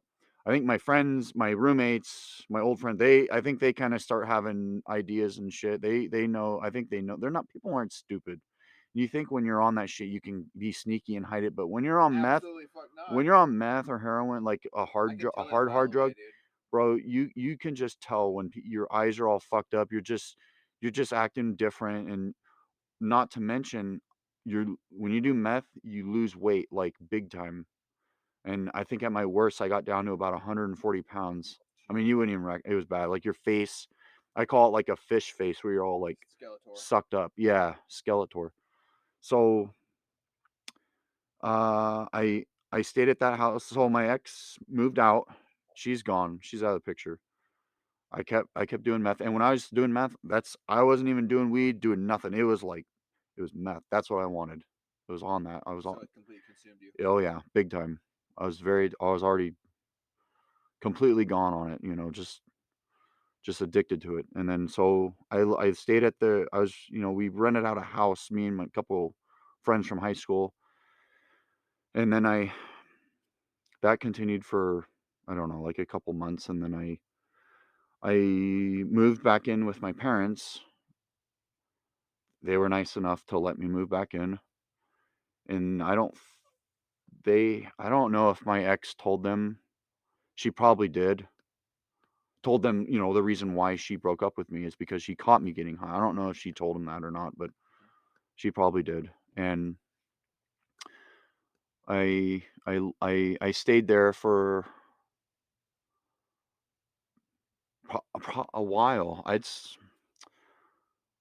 wouldn't say a year, but I don't know, probably like 8 9 months, and then towards the end of that, I was just, I mean, I was really fucked up on that shit. I mean, it was consumed my whole life. My whole life revolved around that. If I were to ask you in that moment when you're completely consumed by this, would you steal from your own child's piggy bank? Oh yeah. Or Oh yeah. going to your I house and would. stuff? Yeah. I don't think I don't think I was stealing anything else at that time. You think you would kill somebody over it? Uh, Like if I put a knife in your hand and meth in the same room, at that point, would you? And then there's somebody else trying to get the meth from you. What would you do? no, I don't So think. you weren't like completely going insane. No, I wasn't. No, So you no, had some I sort wouldn't of say that. conscience. No, yeah, yeah, yeah. Okay. Like I still knew what was going on, and I wasn't like willing to do that. Okay. No, Well, that's I good. wouldn't say that. So you still have some level of humanity. Yes, yeah, Alright. like I'm saying this because I've watched it. I've watched somebody get stabbed over meth, like random person. yeah, no, Like I lady walking down the street, they took her purse and then they ran away. It was just, I believe it. things get wild. I wasn't there. Not I wasn't there yet. Okay, I'm glad. Yeah, I never really was there Yeah, well, that's good. because I still like I was still young. This was like I was like 20 years old. 21, 20. Yeah, you know, just still a baby basically. Like I still had dreams and shit. You know. So, Um. did your parents send you to the rehab this time? Okay. Or did Okay. you go on So your own? my brother had friends over one night. Okay. My parents were out of town. They went on. I think they went to Canada or some shit. He left you at the house. Project X ensued. Yeah, and my brother was there at the time, and and he had some friends over, and I remember him asking me. I think they were like smoking weed in the backyard and shit. And they're okay. My brother is not like that. They're just doing it just to be social. Yeah, they're just hanging out. They didn't have problems. They're good kids. They're just having fun, right? Yeah, smoking weed in the weed, bag. You know, people it was smoke weed, it's not a bad maybe thing. just like a one-time thing for them. You know, so don't get the wrong impression about my brother. Or you know, he's a good kid and always was. But I think he asked me and that night, and I'm like, you know what I said to him? I said no, because I was working at the airport currently at I was working for Menzies for Alaska Airlines. I was the luggage people loading the airplanes and shit. So that was actually a kind of a cool job. But I told him I'm like, no, I won't be able to pass a drug test if I smoke weed or some bullshit excuse. And I was so skinny at the time that I didn't wanna go smoke with his friends because I didn't want them to look at me and be like, because they were, like, in the freshman class when I was a senior, so they all, you know, they know me, you know, and I worked out a little bit in high school and played football, so I was, you know, a little bit, but I didn't look like I looked so like, fucked up and, you know, coming up to that time, I could tell when my mom looked at me, she knew something wasn't right.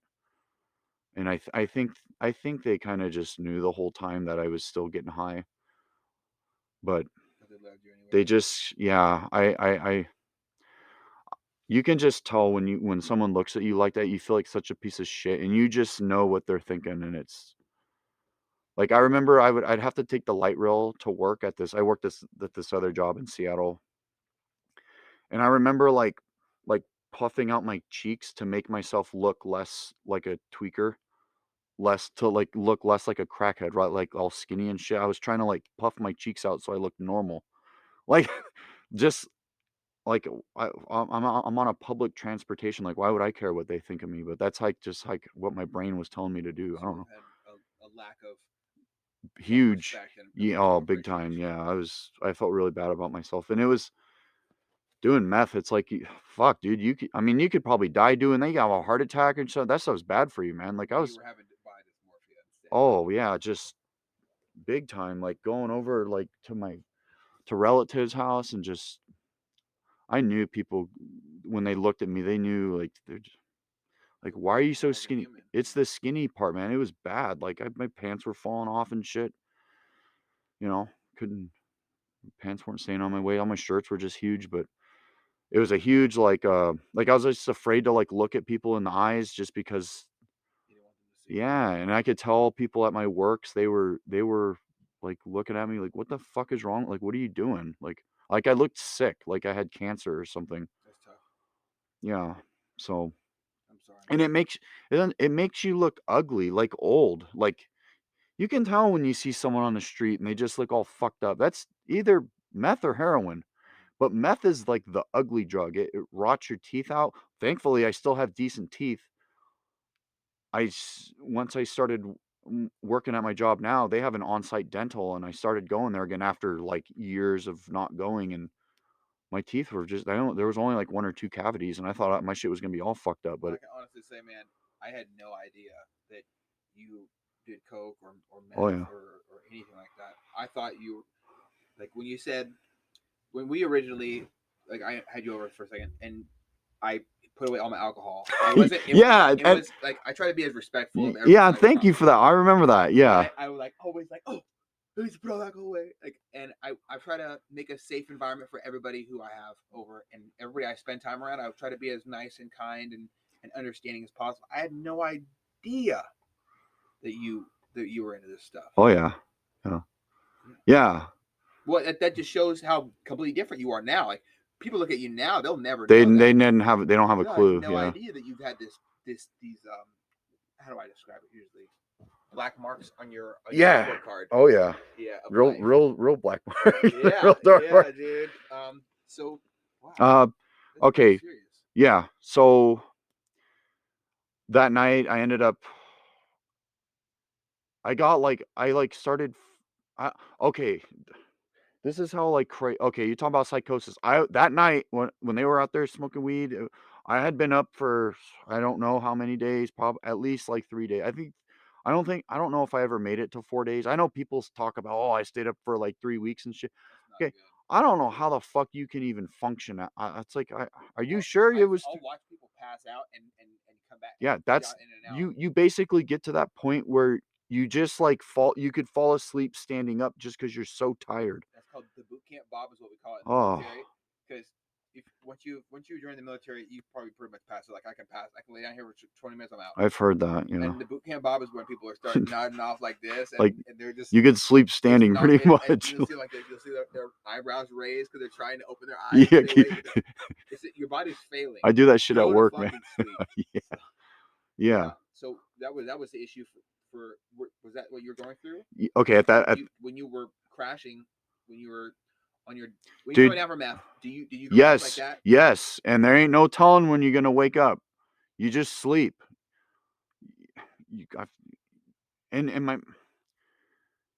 Okay, so I was into making beats and shit, like rap beats, right? I like doing that shit. I was good at it. I was fucking good at it. Music is amazing. Yeah, like me. Yeah, I love music. I still do now. I still play the piano a little bit here and there, but I would fucking make beats and I would do meth and it would keep me up all night and I would fucking just be on my shit. Yeah, and so it kind of went hand in hand, right? So my parents thought I was just always up staying up so late. That's why I was so tired.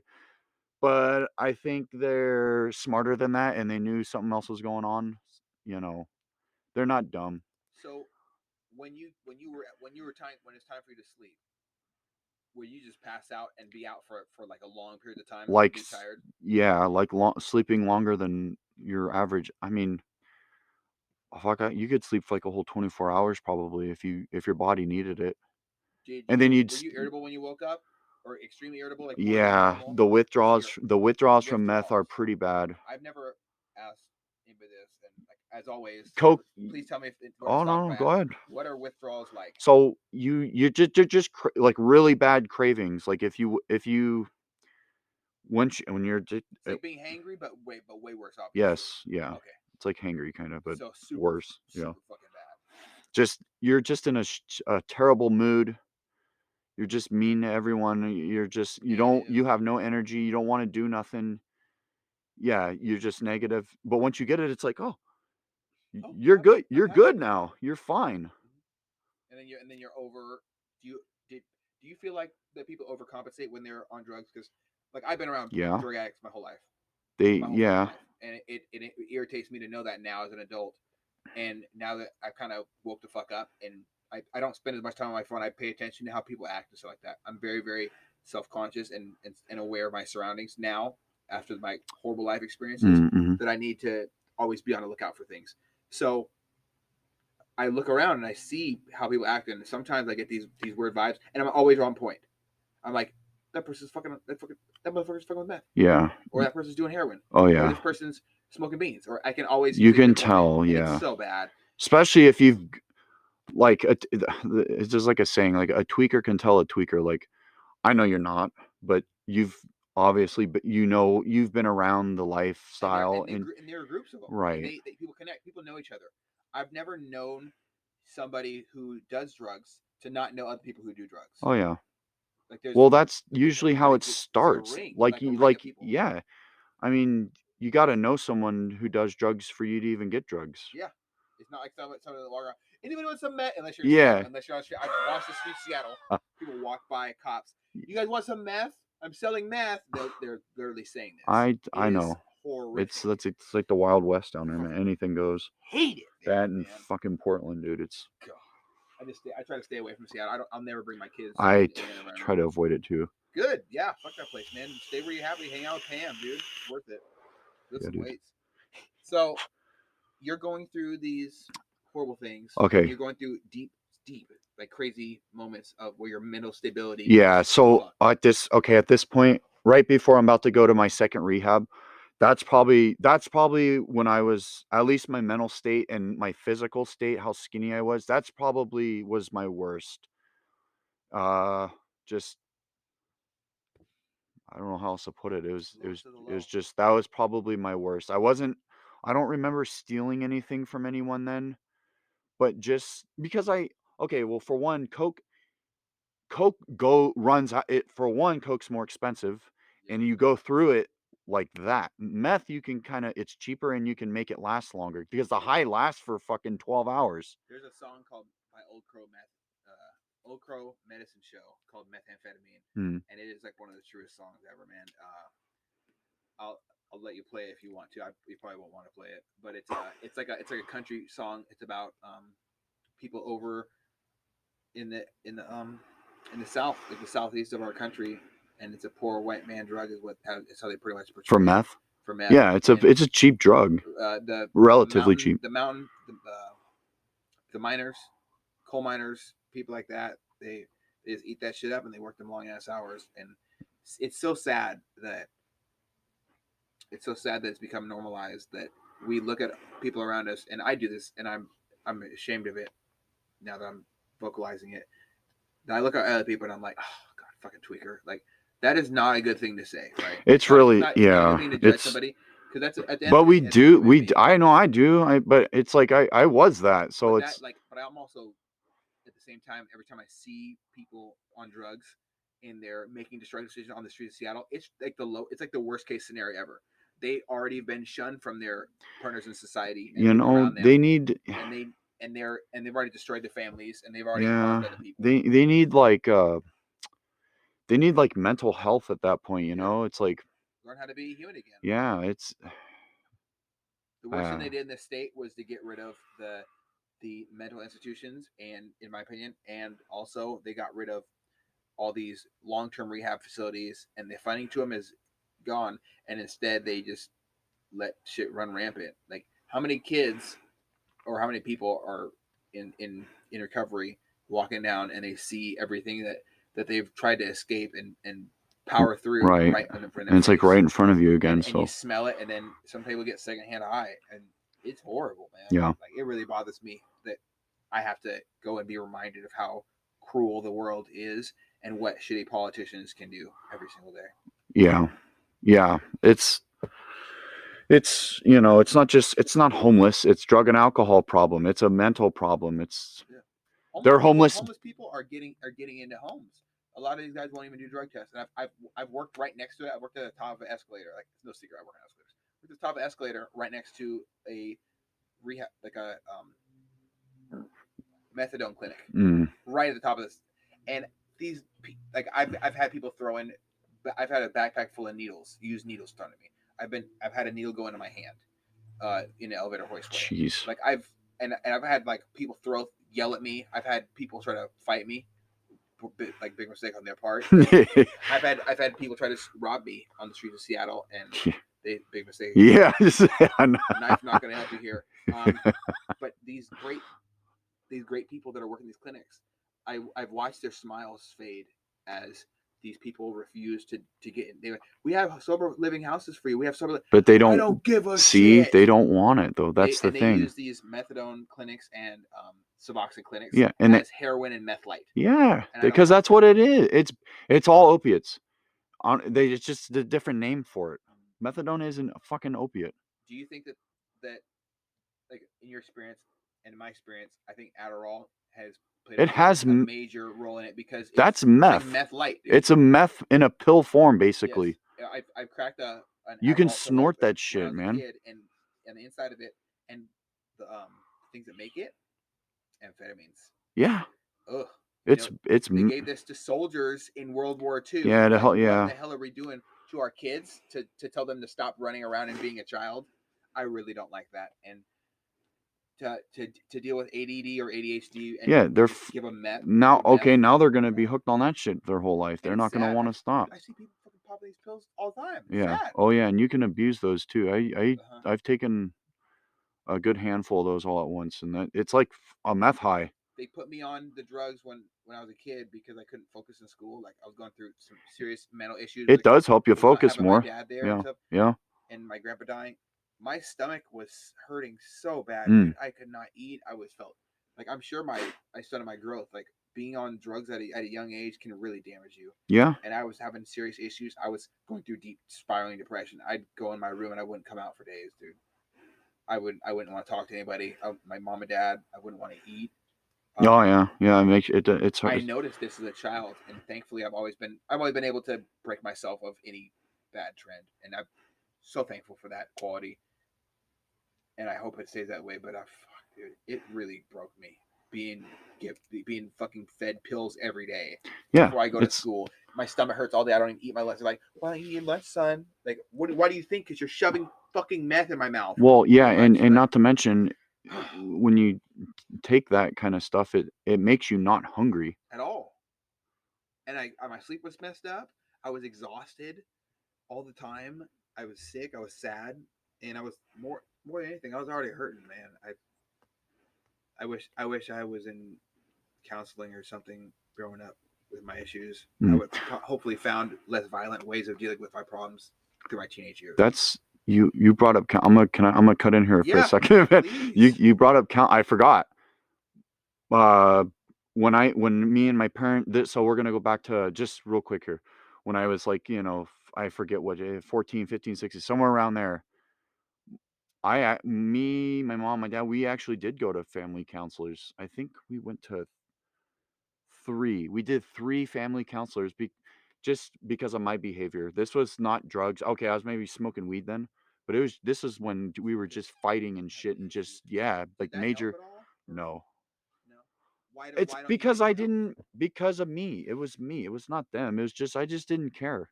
I didn't care. We went to 2 different counselors, and then 1 counselor came to our house. We did 3 total, just like I don't know, like a family counselor. I have an issue with counseling, and like when I did go to counseling, it wasn't for this; it was for being preyed upon as a child by pedophiles and losing family members and having issues. It's like who am I? Like why is my dad not here? Like I would lie if I said I didn't have a lot of issues as a child. And knowing this, counselors, they force you to, as a kid, face things that you're already facing. I wasn't putting things in emotional boxes and throwing them away. And my counselors did not do a very good job of this. My therapist or whatever you want to call them, I was not compartmentalizing my issues and putting them in emotional boxes like I do as an adult and store them and then open them and deal with them appropriately. Yeah. Which is okay in my opinion. They were like forcing me to relive the shit just happened to me last week, and I was like horrified. Cause I understand she's a fucking kid, right? Let me live. But it really didn't help me, and I don't look down on people that do go to therapy. No, but it's not for everybody. People are like, everybody needs therapy. I'm like, shut the fuck up. I think everybody needs love. Yeah, that is true. Everyone needs love. Everybody. I know. I like love.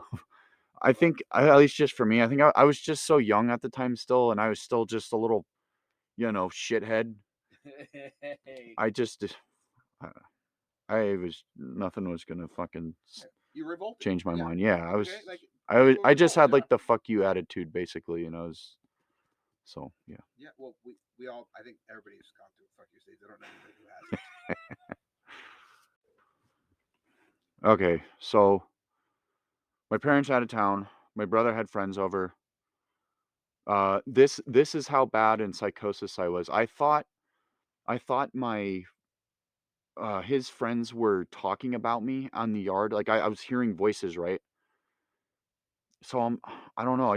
I started freaking out, and I went up to my room, and I had like this shoebox full of tools in it, like all my roofing tools. I think were in like like a hammer and like a cat's claw and shit. And I threw it as hard as I could against the wall, and it was summertime, and I had my window open, and they're out just right outside, and I don't know why I did that, but I threw it, and they looked like, oh, what the fuck, and I I they left. They got just, I don't know. I think my brother told them to leave because he knows.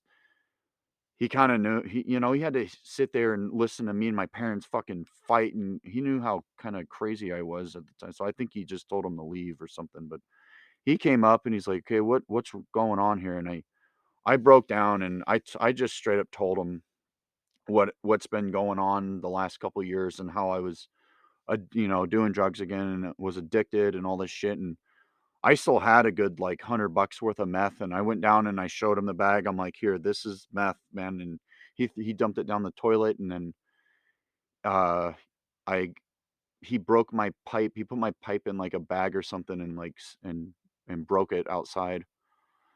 And then the next morning he brought me to we actually went down to the outpatient Lakeside Milam.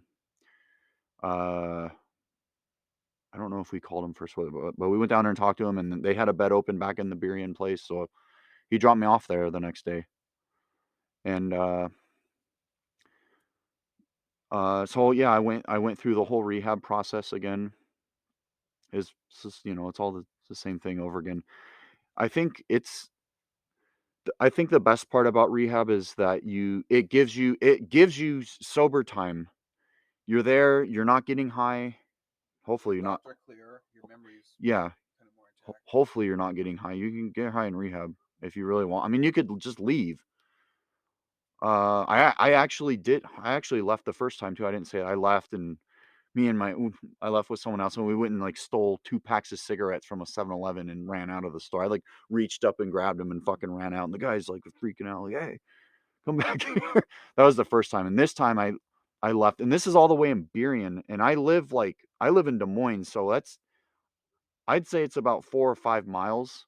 I walked all the way home to my house the second time.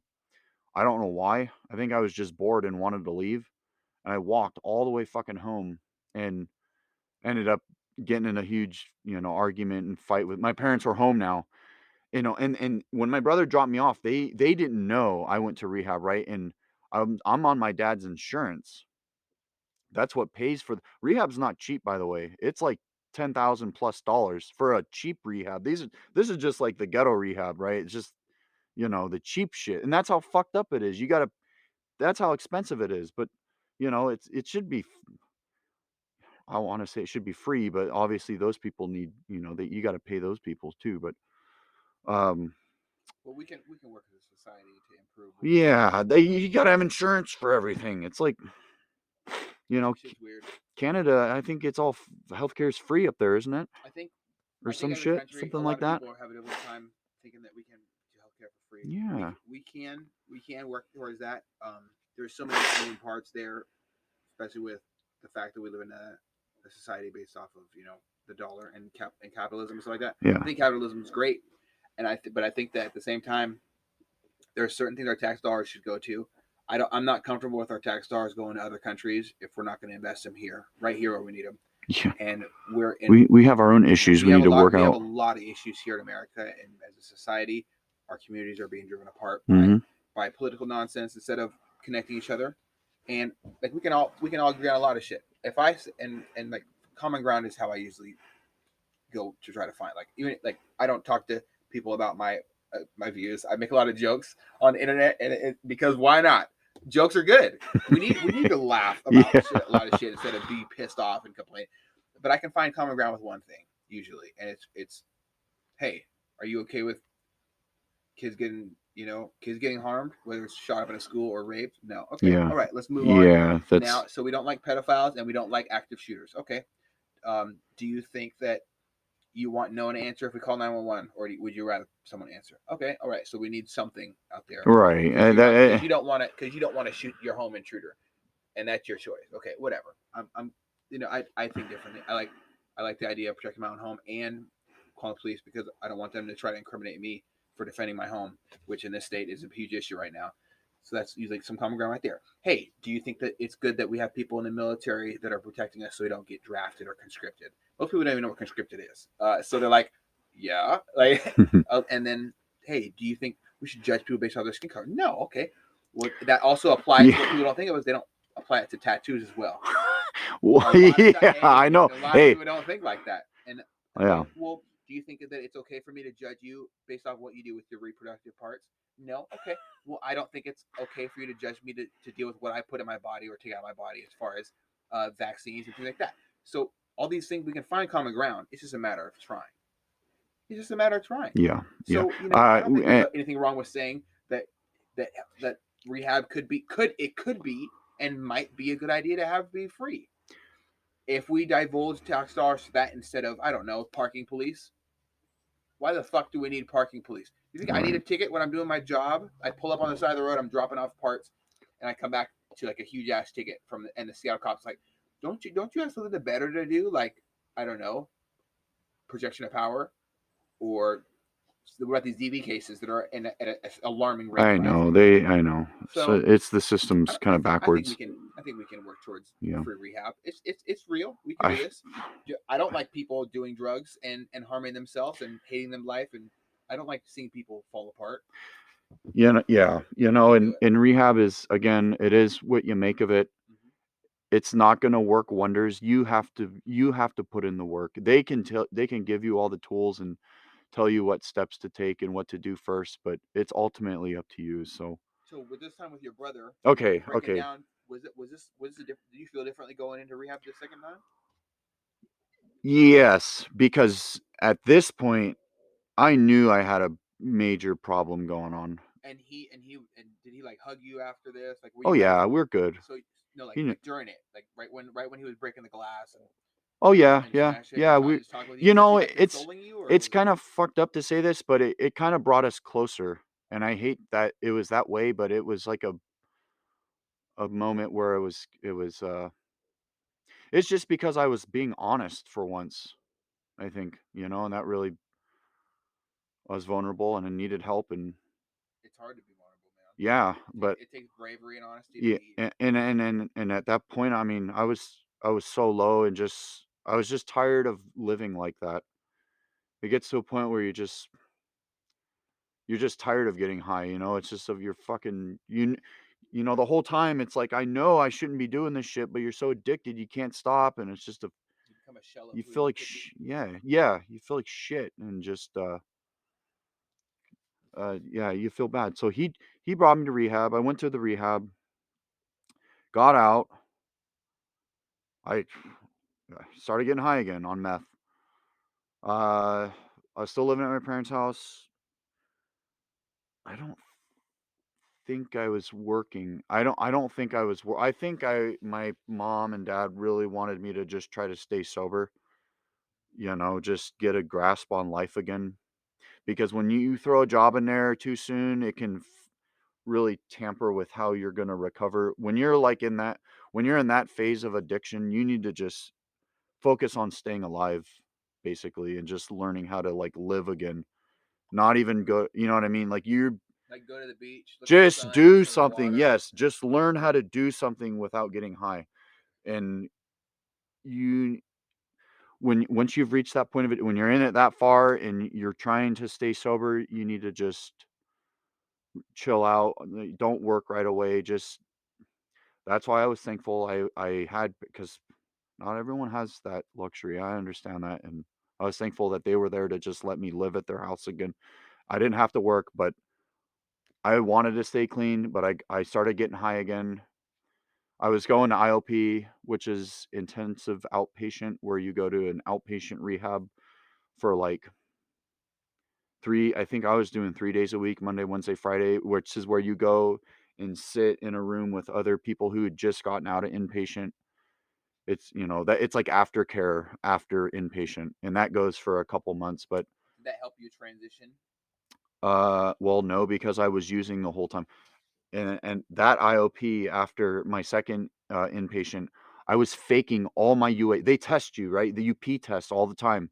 I probably faked like 20, at least 20 tests, and they send that shit to a lab. I'd get this shit called Quick Fix at this. Quick fix. I know plenty of people who do fake piss all the Dude, time. Yeah. I got in jobs with that shit. I passed every single P test at that IOP. I faked.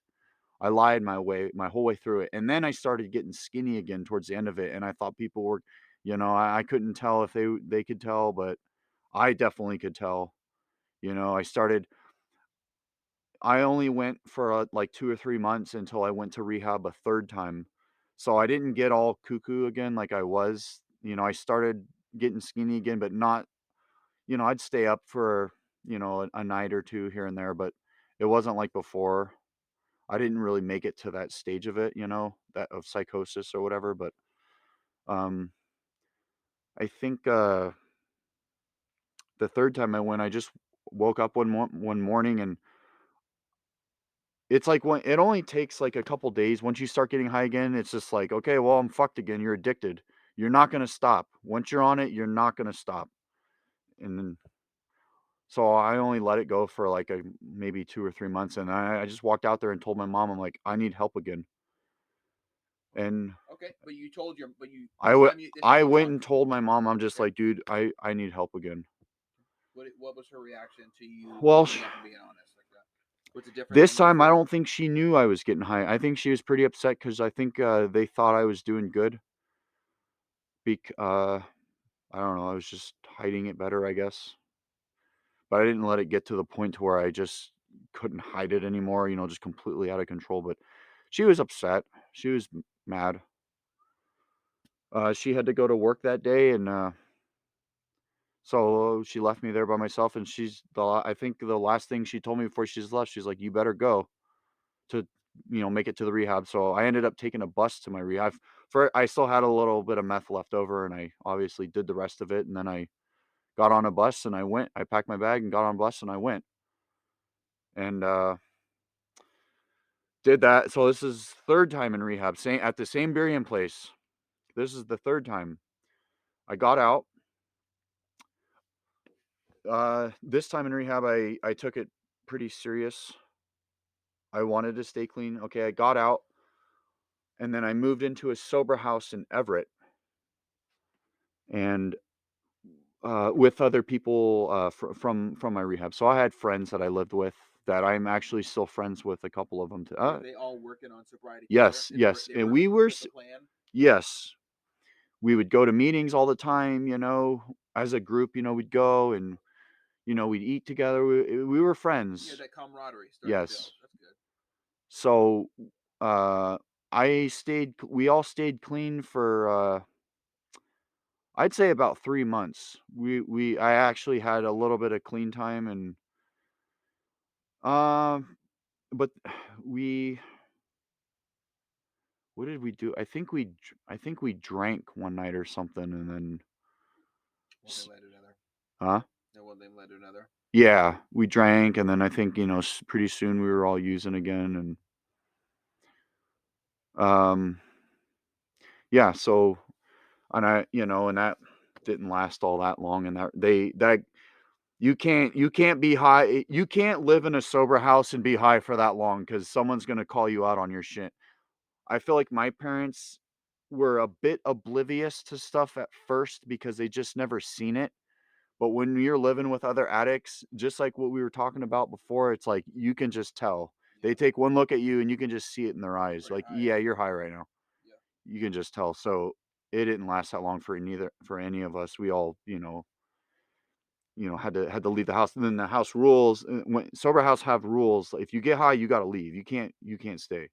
If they catch you, you're gone. So I got caught eventually, and my dad had to come pick me up, and I went to rehab again. And this time the insurance only covered like 90% of it because they're just like, you just went 2 other times before, recently. The first time was a while ago, but I'm like 23 now. And they're like, you just got out like a couple months ago. Like, what the fuck's going on? So they didn't cover all of it. So I actually had to pay out of pocket to cover the rest. And then I think my mom helped me out a little bit too, because I didn't have all the money to cover it. And I think that was a big, like, okay, shit, this shit ain't free no more. Like I don't want to, pay for it. That sucks. Yeah. So I go to the Kirkland Lakeside Milam, and this is the adult facility.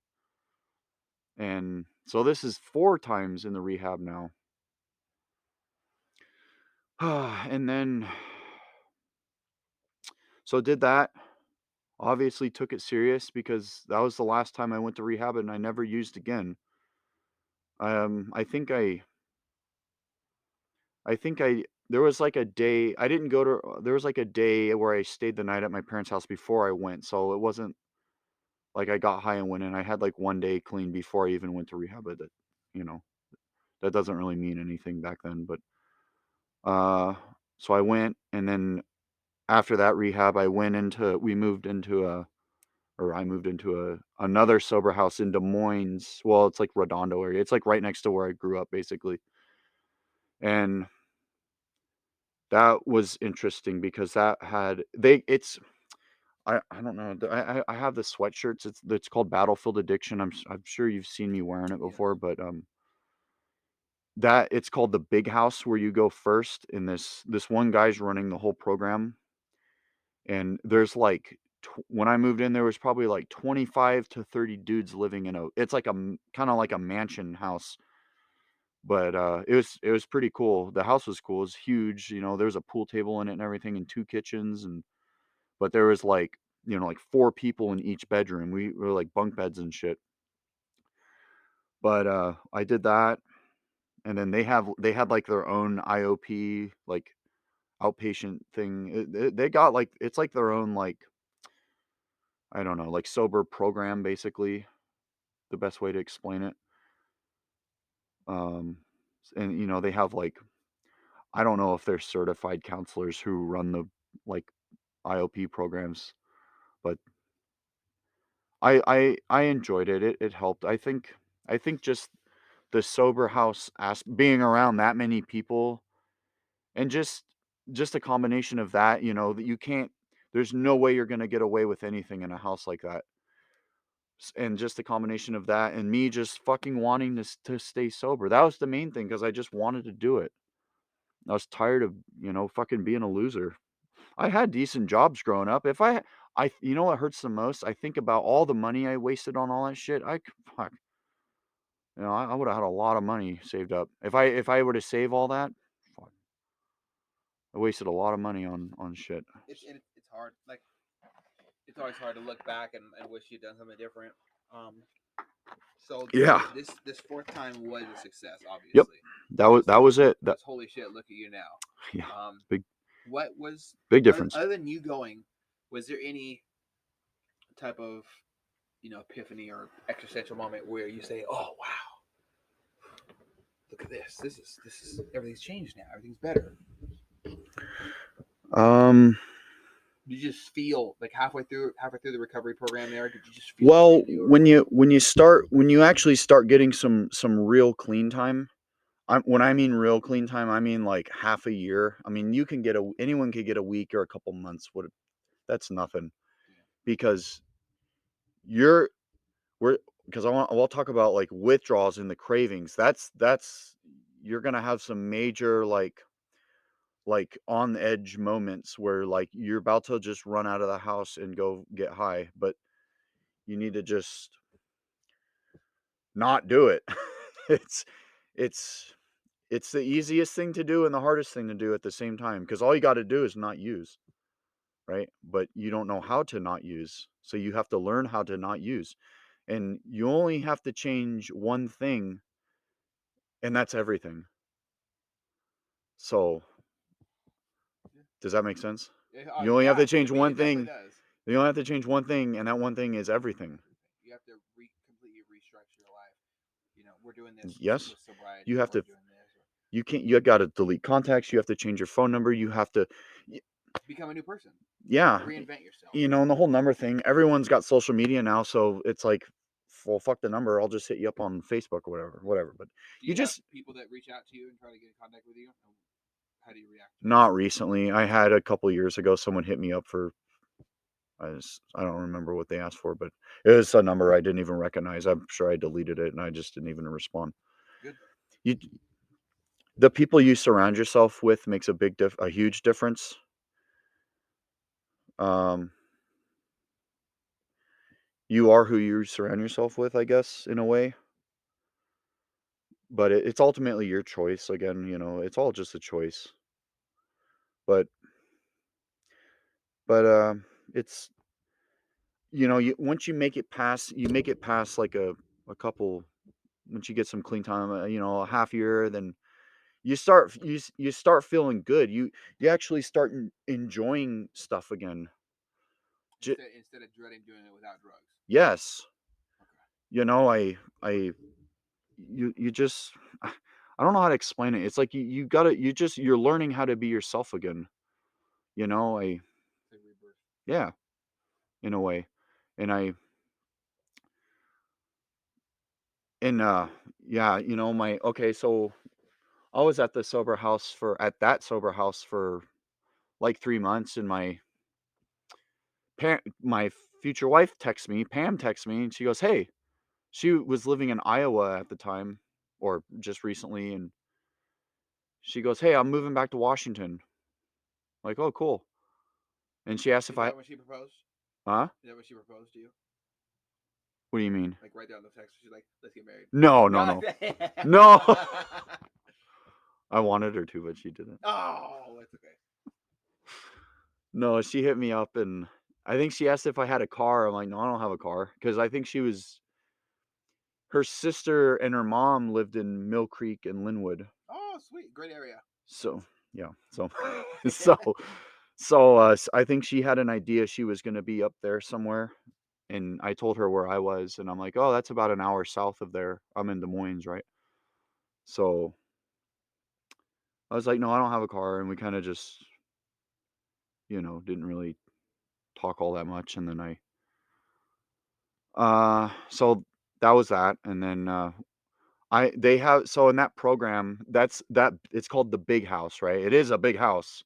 It's like a little mansion basically, and you go there. That's where they put all like the fresh people who are like just freshly sober. And I think once you get a couple months, then they have these outer houses where you can go to. And I finally advanced to one of the other houses, and that was a freaking dope house. That was like a 3-story house in Federal Way, and it had a big yard. I liked that house. That house was pretty cool, and it had weights in the garage. And that's when I started really lifting weights again. From high school, and that's when I started really getting into the weights, was just working out in that garage, because it fucking, I don't know, it made me feel good. Can I ask you a question? Yeah. Have you ever had a bad, what would be considered after you're working out? Does it ever feel bad? Have you ever had a bad workout? Yeah. And I hate it. Yeah. What is a bad workout to you? When you leave the gym knowing you could have done more. Okay. All right. That's why I usually, because I that's the only time I've ever gotten that response, is if you wish you could have done. Oh yeah, dude. I you know me, man. I go hard, dude, in the gym. When I say I have like a bad workout, it's usually when if something bad happens to help me have to leave, I get pissed off. But yeah, if I just like to feel satisfied knowing that, like, okay, I gave it my all. Yeah. Like I absolutely destroyed whatever muscle group you're training. But yeah, you went 100%. And that's important too, for accountability reasons of doing things to completion. Yeah, and I'm all about that now. Like I before, in active addiction, you don't complete nothing. You just start something, never finish it. You on to something else. You can't focus on anything. And now it's like, okay, it's you take pride in that kind of stuff now, sort of say. So, okay, you want me to keep going? Okay. Yeah. Why don't you tell me a little bit about? I just want to ask some questions about the recovery program, because I know no one will ever be able to understand what it's like to go through one without going through it. But I want to ask some questions. Ask away, man. I'm an open book. Do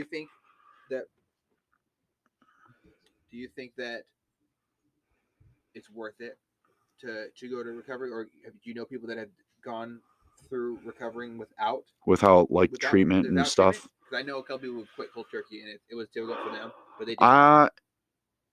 Or you I think think I have heard of. Yeah, there's obviously people that can do it. Okay.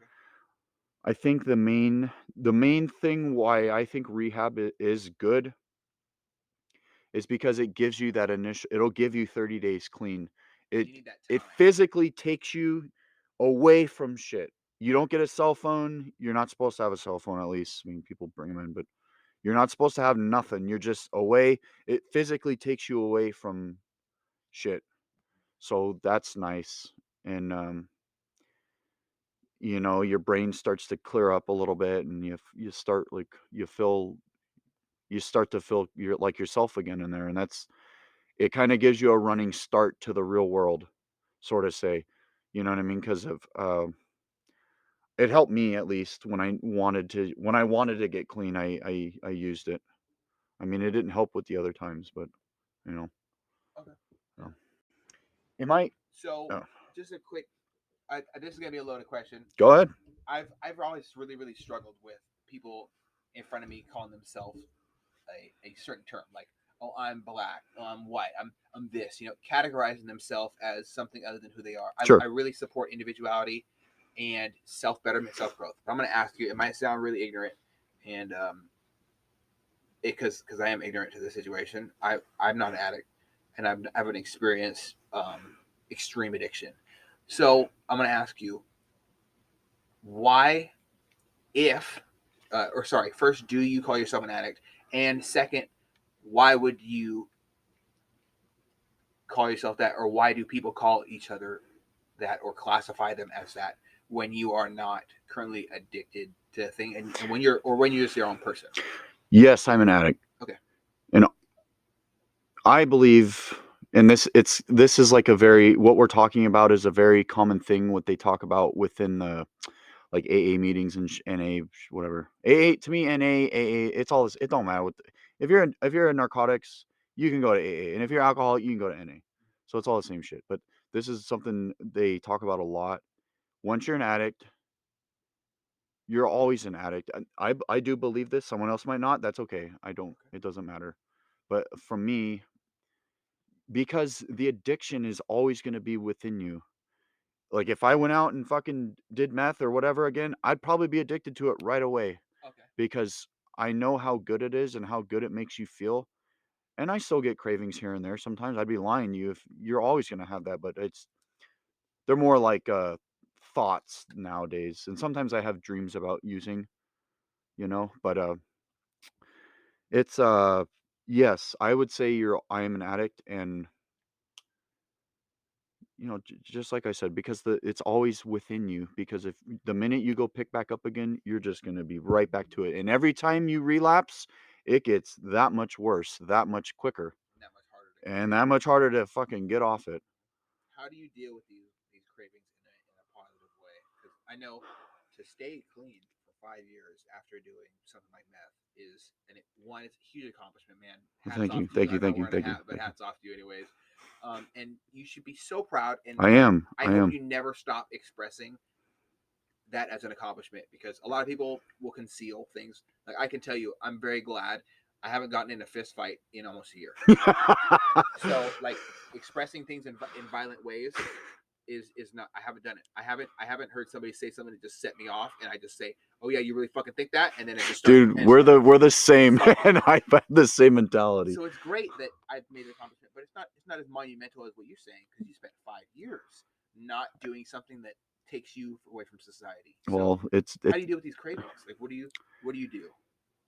Well, so Other than ballet. hey, Ballet's hey, awesome. I don't know. I never tried it. Hey, you should. So now, like present time and recently, the the cravings are more like thoughts, Okay. and they just So they're less powerful. wait, yeah, big time.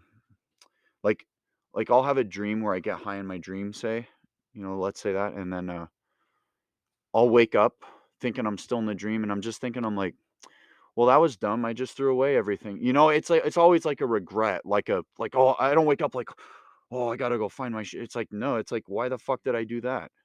Wow. So super it self-aware. changes you. Oh yeah. But at first, so the hardest in recovery, the hardest time is going to be like obviously right away. And then I'd say for probably that first year or maybe 2 years, you're going to have major like ups and downs. Like there's going to be some days where you're just like, you want to just go get high. And that's where a sober house comes in handy because you're around your friends. You're all working towards a common goal. Yes, and you can go talk to them. And there's one time I was painting my parents' house for them. They were paying me to paint them. That's kind of how I saved up and bought my other car. I painted houses all summer and made a lot. I made like 4 or 5 grand, and enough to go buy a used car. And I was painting their house, and they weren't home. I don't know where they were, and I had a fucking craving. And I don't know. I wasn't that sober at the time. I was, a couple months, and I called my friend Kevin, and I think he's with someone else too. But I just called him. I'm like, dude, like, I'm having a craving. Come pick me up right now. And they came and picked me up from my parents' house. And they just kind of secluded you and talked with you and I think we just went home. I called my mom. I'm like, hey, I'm sorry. I'm clocking out right now. You just pay me for an hour today. I gotta go. So I fucking left. And it's just that that's where a support system and a sponsor comes in handy. I don't know if I talked what a sponsor is, but a sponsor is someone where you usually meet someone at an AA meeting, and it's supposed to be someone that you don't know, because there can be conflict of interest if like one of your friends sponsor you. It can be it won't be as genuine, as truthful as it's supposed to be, but it's supposed to be with someone you don't know. And it's a sponsor is someone who takes you through the 12 steps of an AA book, and they basically read the AA book with you. And they make you do like paperwork, and they make you write out, stuff about your past, and like, regrets or whatever stuff you did, people that pissed you off, or times that you did people wrong. So that list could be pretty freaking big if you go through it all, because we're talking years and years of dirt, right? I did have a sponsor at the beginning. Made it to the 4th step. Now the 4th step is like, quote unquote, like the big step where a lot of people don't make it through it because they just quit calling their sponsor. Or they just they get lazy. Oh, I don't need that. I don't need them anymore, or whatever. And that's what's the 4th step? The 4th step is where you write out that big list of whatever it may be. Now it's a little different. You have to face your wrongdoing.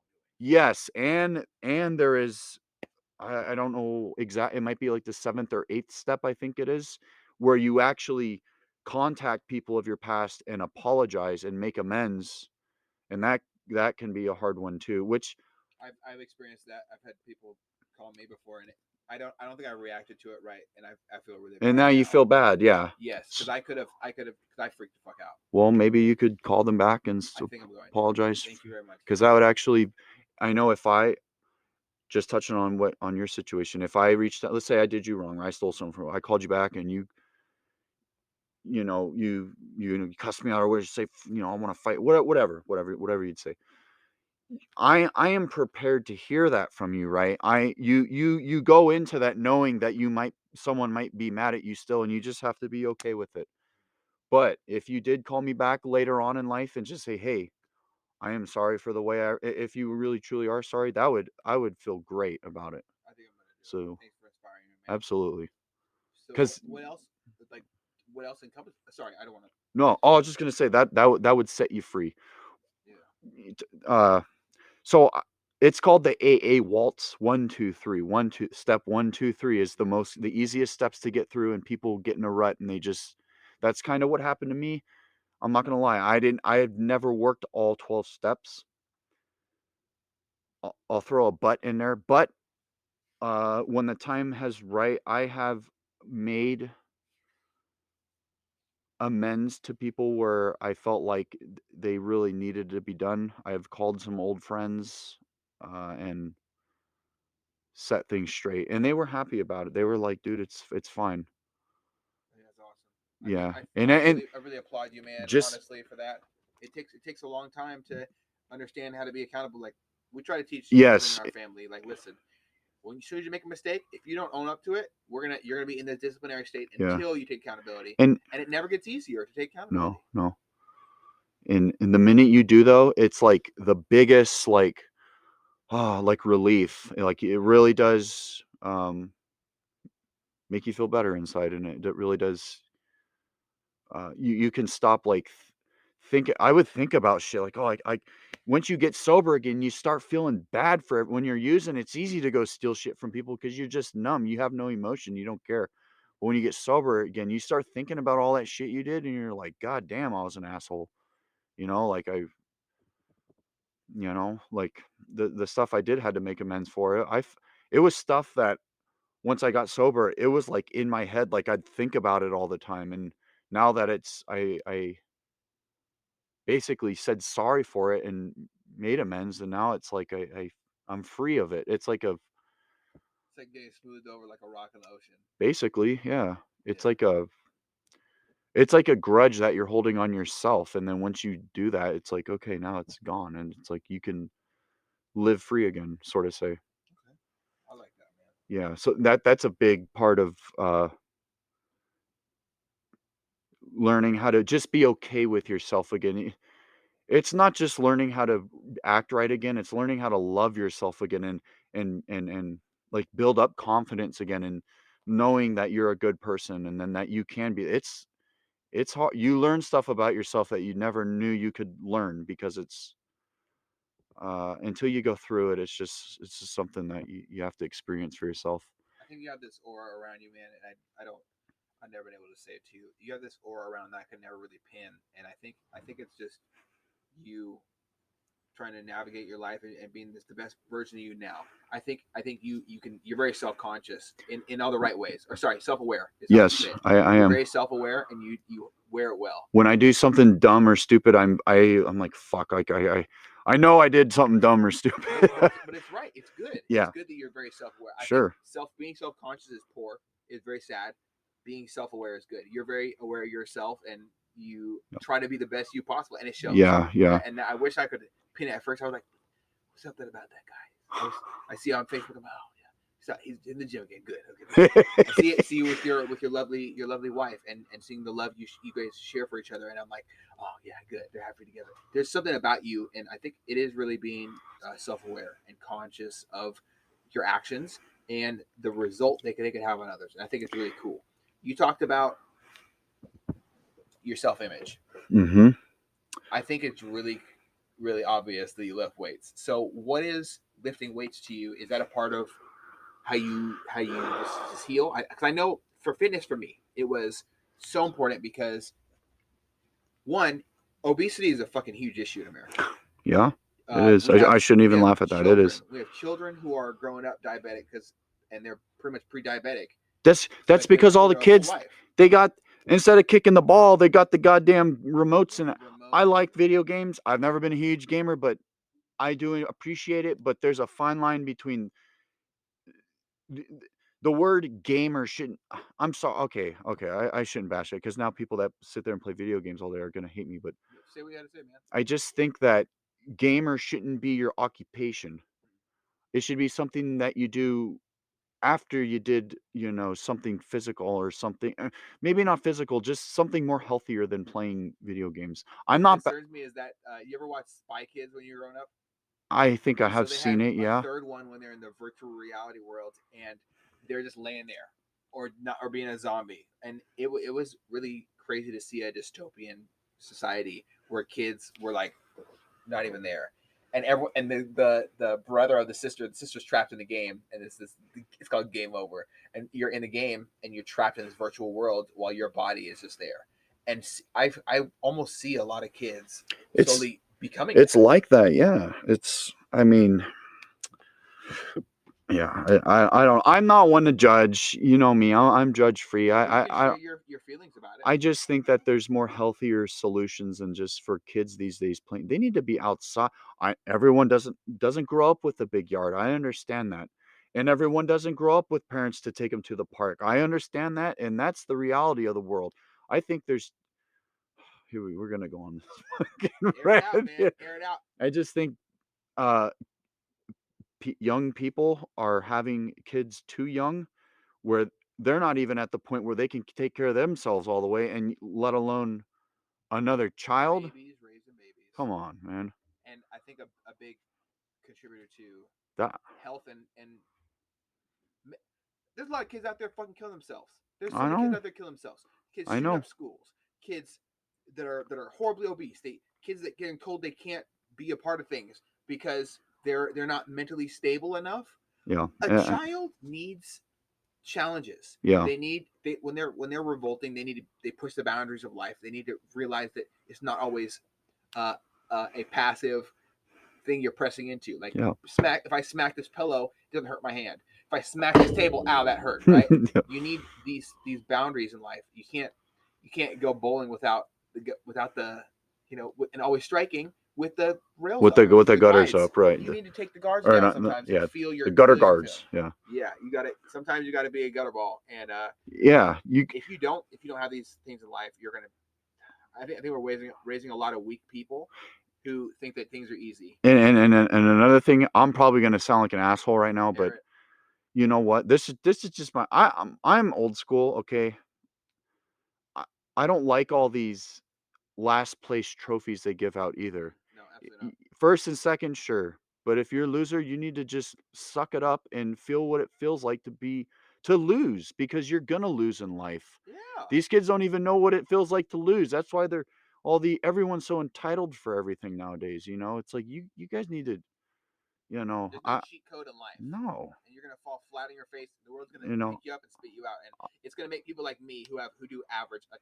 Everyone's like, "Oh man, you're such a hard worker. You're such a great husband. You don't cheat your wife." Blah blah blah. These are standards, motherfucker. Yeah. Like these are literal, just plain old standards. Yeah. It's very simple. You show up to work and you leave on time. You show up. You're married to if you're married to somebody, you don't. You cheat. stay. You Yeah. have an exclusive relationship. You don't cheat. You honor your word. If I say, "Hey, buddy, anytime you need me, just reach out, middle of the night," and you call me in the middle of the night, and I pick up and I say, "I don't have time for this shit right now," I'm a loser. I'm a fucking douchebag for that.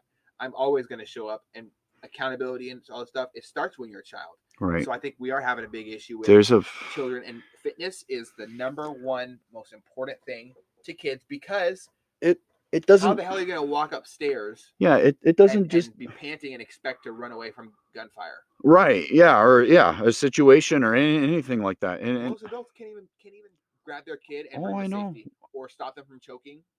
Simple things. Fuck. There's at my work, people are using elevators instead of going upstairs. I'm like, dude, I don't. That's. I love elevators. I know, but we're talking about the health aspect of it. I like stairs. I walk the stairs for a reason. And that's, I don't know. That's just my opinion. Not everyone's gonna agree, but there's more. The reason why I started lifting weights, it wasn't for the physical aspect. Yeah, sure, muscles, cool, great, whatever. When you first starting out, you don't have muscles like that, so it wasn't really like a big thing like that. I did it because it made me fucking feel. I got high doing it. Yeah. It made me feel good mentally. It releases the endorphins. Yes, it's the same shit as if you get that. Yes, you get that. You feel alive, like you sweating. Fuck, I'd work. It was just like these free weights in my new sober, in my other the outer house I was in, right, the advanced house. Just a couple free weights, just I'd work out for 3 hours in there. Just take my pre-workout, take my little bit of creatine that I was taking, and fucking just go to town. And didn't stop. I just kept going and going, and finally I looked on Facebook again and saw that I think Pam was dating some other guy when she first moved here. Or she, started dating some guy, and I looked. Run him down. Yeah. I looked on her on Facebook, and she was single again. I was like, oh, I'm gonna text her. I hit her up. I'm like, hey, let's hang out. And she's like, okay, tonight. I'm like, tonight? Like, okay. So I went and met up with her that night, and we saw a movie, and that was it. Yeah, and your relationship started right there. Yep, and she was all the way up in Linwood, and I'm in Federal Way, and for those who don't know, that's about, I'd say about a 45 minutes to an hour to Mark. depending on traffic, Without it could be traffic, it it's could be about 2 worse. hours, 3 hours. Yeah, because I'd work first shift, and sometimes I'd go up there on a weekday, and boy, sitting in that fucking 405 traffic. Yeah, so I was doing that a couple times a week, uh, and then I got a job at Boeing, and honestly, like my dad's worked there forever, so he gave me the Boeing speech his whole life. Go work there, blah blah blah. It's a good job. It's a great job. I love it. I don't have college, right? I I never that's like that's probably one of my biggest flexes when I work at Boeing. I brag about. I love it. Good. I'm fucking proud of it You because should be. it pays good. It has good benefits. It's just a very respectable job. I never thought I would have just the qualification. I'm like, oh, you want to hire me? Like, I'm a piece of shit. Like, why would you hire me? But that's how you would think about myself, right? Like, Well, now, do you have more confidence oh, now than you did? yeah, of course. And in the gym, working, and once you start, okay, putting on a little bit of muscles here and there, then it's like, it gives you that confidence that you didn't have. And the reason why I enjoy working out so much, because I went from 140 pounds to like 220, 225, right? So it's like, It takes time to do that too, and you're yes, laying bricks. But I think that one of the most beautiful things about fitness and bodybuilding, or just exercise in general, movement in your life, whatever it is you're doing. Like, I'm hurt right now, my shoulder out. I'm still doing banded pistol exercises. It's literally part of my PT therapy. yeah, I don't pull out my gun at my PT place. sure. But for my home exercises, I have my pistol in my hand, and I'm doing banded pistol exercises of pressing out, twisting to left and right to build up my shoulder dexterity Yeah, around my torn labrum. yeah. Those bands will come in handy for that stuff. Yeah. So, but as I'm doing that, I am also having immediate results. It's one of the only things you can do where you invest in it and it immediately gives you a feedback and turn back, and turns around with a great profit of when you invest in your body. Sure. If you don't invest in your body, your bank account's gonna run dry real quick. Knee problems, fucking, you're gonna be feeling sick all the time, headaches, Yeah, exhaustion, heart problems. your sex drive drops down to a fucking broken piece of trash. Like, all these things happen, and the more you exercise, the more alive you are, and that's what I think is so beautiful about it. That's the thing. That's I don't want to say, so you're not supposed to like replace you. How do I say this? You don't want to replace your addiction with other shit, because whatever that may be, that might not be there one day. When COVID happened, what happened? There's nowhere to work out unless you, right? Unless you know that we knew the secret spots. Yeah. You showed me the secret spot. Yes, we have to help each other. Which I do. I love that place. I don't go there anymore because I moved, but that was the shit. Yeah, we have to help each other. I know the first thing when that happened, I was like, oh fuck. So I think I asked you. I asked me because you were posting pictures. I'm like, hey man, where are you going, man? Well, you reached out to I me hit and you I was up. like, oh fuck. Yeah, that's what happened. You reached out to me and I was like, oh shit, Taylor, you have to know where to go. Go here.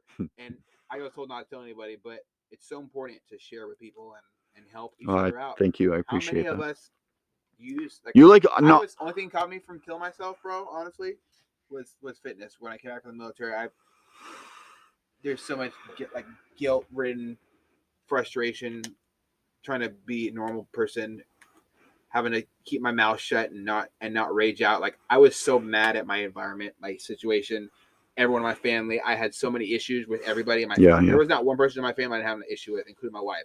And the issue with my wife is I didn't love her as much as I wish I did. I didn't give her as many hugs and kisses. I was mad. Sure, I looked at her and I saw my failures of being in a relationship in the military, and I was 150% invested in the military. And at times, my relationship had to be on the back burner. I felt guilty about that. Yeah. So, like, all these things, I'm like, fuck, man. Only thing that kept me alive is fitness, lifting weights, doing something, picking up something and putting it down carefully again and again and again.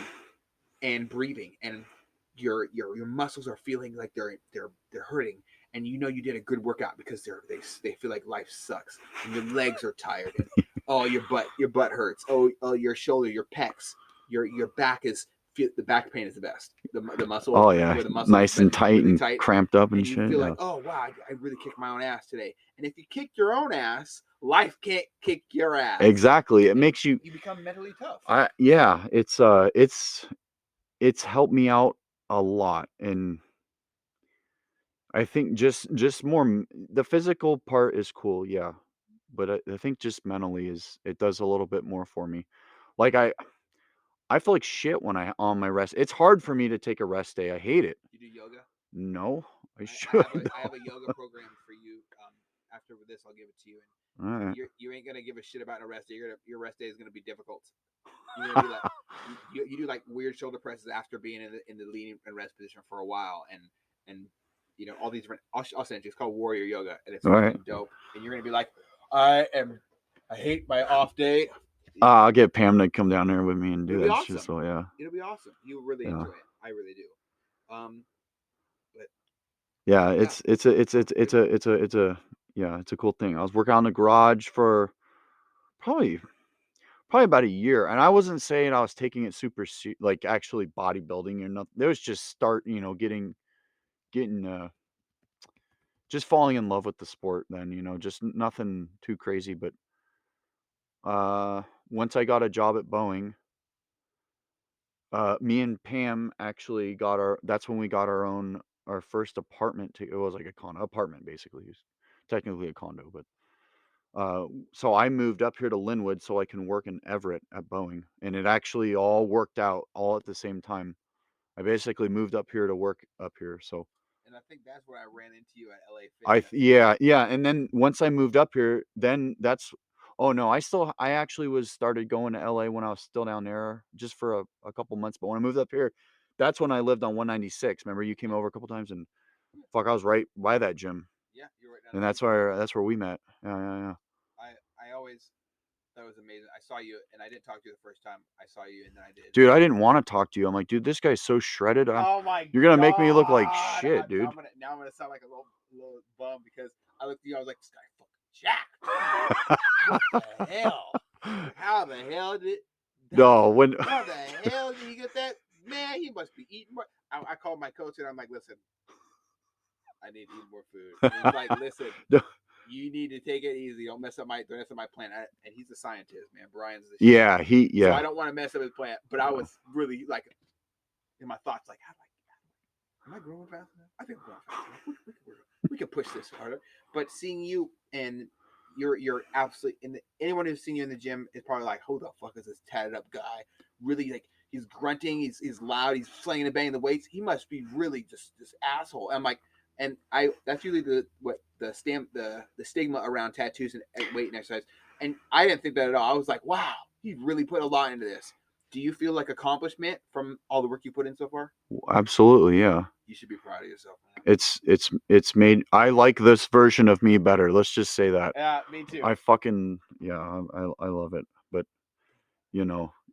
I remember the first time we hung out at the gym, and I took pictures of you, and I was like, good God, man, how do I get that fucking lean? Just so everybody knows, I don't take pictures to post them because I call it douchey gym selfies. I don't do douchey gym selfies or anything like that. I send they were progression. Progressing. Yes. And I keep them I compare them for the coach, for also Brian. for the coach too, because if I don't have progress, sure, I'm sitting in a rut if I don't do ruts. You and John, I met John Wolf. Yes. We're all buddies. I met him, and he was telling me more about competing. And I think you're the first person that I met that actually competed. I didn't know anything about it. And then I started talking to John, and he started talking more about it. And I don't know. I didn't want to compete then, but it just made me progress more. And I met Taylor Smith, and I met everyone at the gym and all this shit. So it's, you guys really helped me out more than you realized. I'm glad. So you did you and John and Taylor Smith, you guys had a big impact on my gym I don't know, gym life, gym progress. Did a lot of Because people talk to you, or were most people just kind of stay clear? no, I mean, I'd say, hey, and what's up, but you guys are different because you actually took it serious, and I could tell you guys were further along in your progress than I was, and uh, it just, I don't know, it just was always in the back of my mind, like, okay, well, I'm gonna do that too, then fuck it. Is this all right? Everything good? Yeah, I mean, seeing you, I was like, holy shit, how like this is like I saw the guys in the videos, Maximum Motivation. Dude, I was like, put my this guy wife. is huge. My wife hates when I put that shit on because it's just a bunch of people Dude, yelling. It's like, a bunch of people yelling. eat the food. Maximum Motivation is one of my favorite channels. Oh, I put it on while I eat because it helps me get a meal down. People don't understand. I'll play that shit at work. Oh my god. The act of immersion. So if you immerse yourself in completely in whatever craft you're doing, you're gonna have, no matter what, there's gonna be some amount of success. So for me, I like my wife will be watching her show. I'm sitting next to her eating, and I can't like watch her show because they're like, I just can't do it. I'm deep in a prep. I'm like, right. You need to get your mind right to get that meal down. Yeah, I know. I've been I know. I've gone off on some serious tangents. Oh yeah. As far as my dieting, like you get so wrapped up in your mind close to a show. Yeah. If you're really extreme about it, I spent a year and I didn't cheat on my diet once.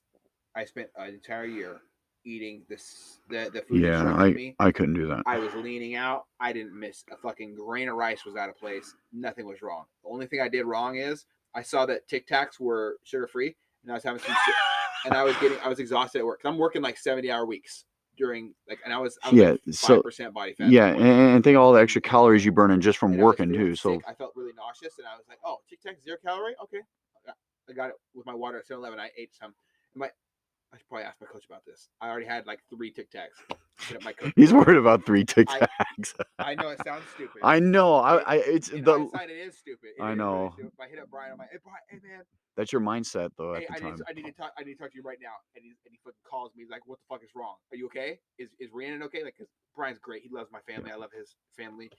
Is everything okay? I'm like, dude, I think I fucked up. And he's like, what the fuck? Speak English. And I say, hey man, I ate like a few Tic Tacs. He's like, throw that shit in the garbage. And he hung up on me. And I'm like, oh! I start fucking freaking out.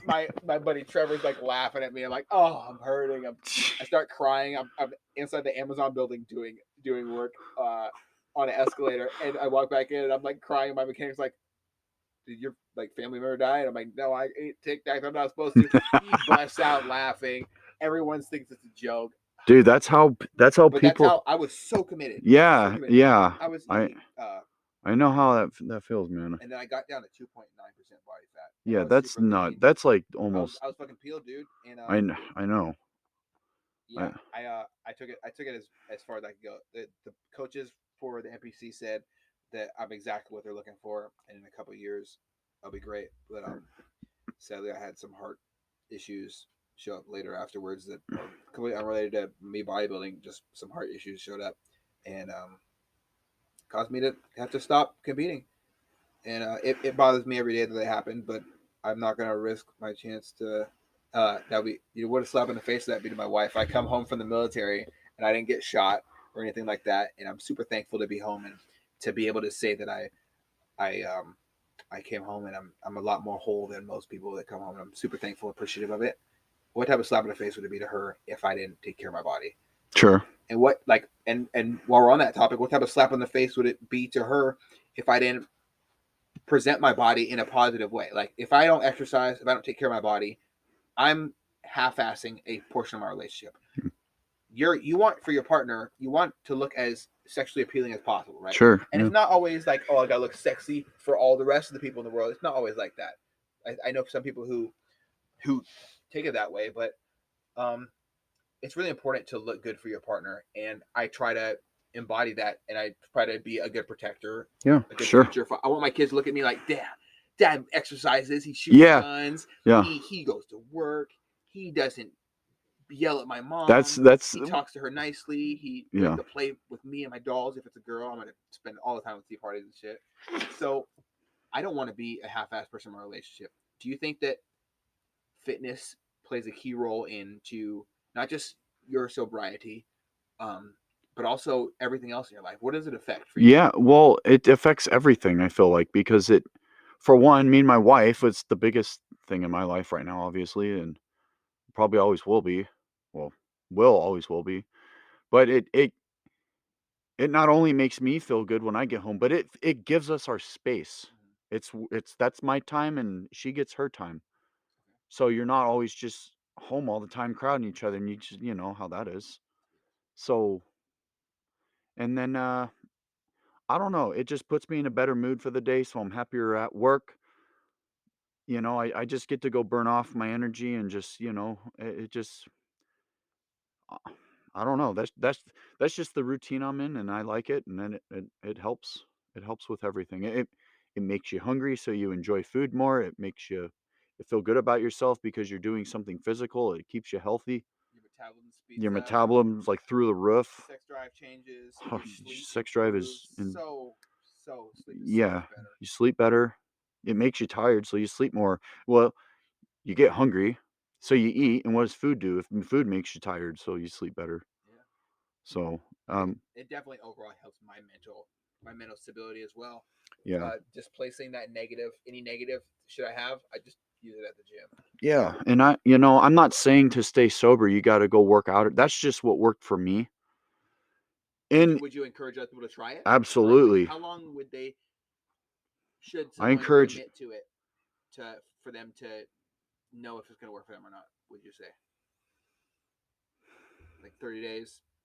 Try 60 days. Probably 30 days. You should know by then. I mean, I'm sorry, but if you're not into working out after 30 days, if you don't like, if it doesn't become a chore to where it's like it's something you want to go do, at first it's a chore, right? It's like, okay, fuck, I got to go to the gym today.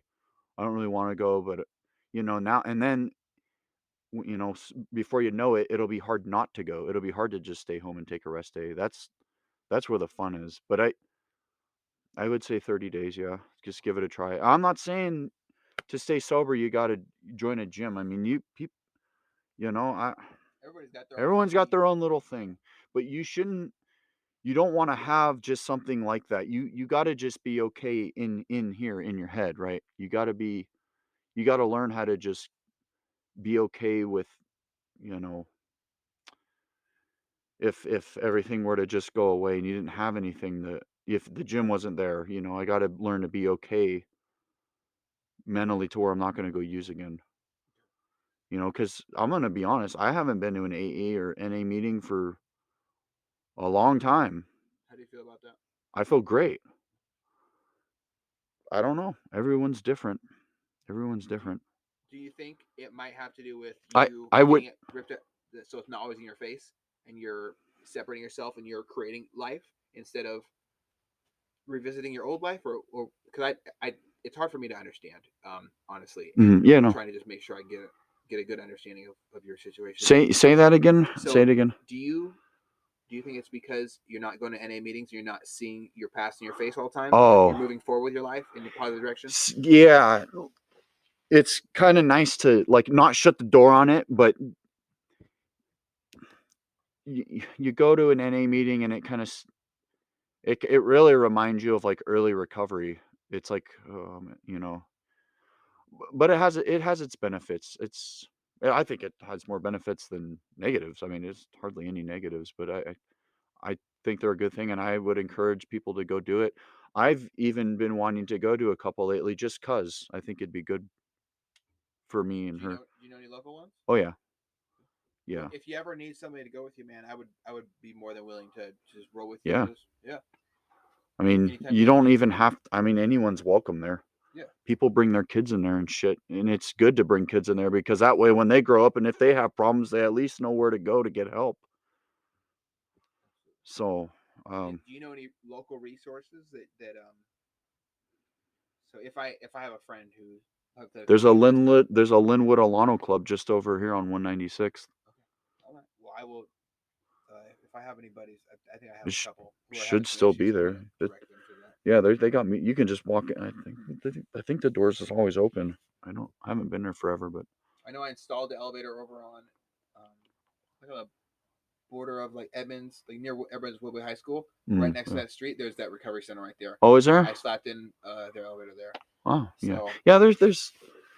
There's help. I mean, fuck.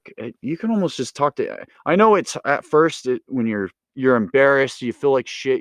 You're down on yourself. You don't want to tell people all this stuff you're going through because you feel they're gonna judge you, or it's personal stuff that you don't really want to talk about with everyone. But nowadays, it's like if the person's not going through it themselves, they probably know someone who is, so they could probably at least direct you somewhere where you'd want to go, or if you need help, or just talk to. It feels good to just talk to people sometimes, even if they can't really help you. It just feels good to get it out. Yeah. And are you so? And just one more thing, are Yeah. you like completely sober? So you don't drink? I You don't am participate in drugs? 100% sober. Rock on, man. Me and my wife. Good for you too. We just, as you know, we just bought a house last December, Yeah. and that's a huge. Yeah, thank you. When the market was like insane, so we didn't, we just got what we could, but it's a house, and A home it's a is freaking definitely between like you and who's in it. right. We're freaking homeowners. I mean, we went from, and she went through the shit too. She was doing heroin. She had her own story to tell. She went through it just as bad, if not worse.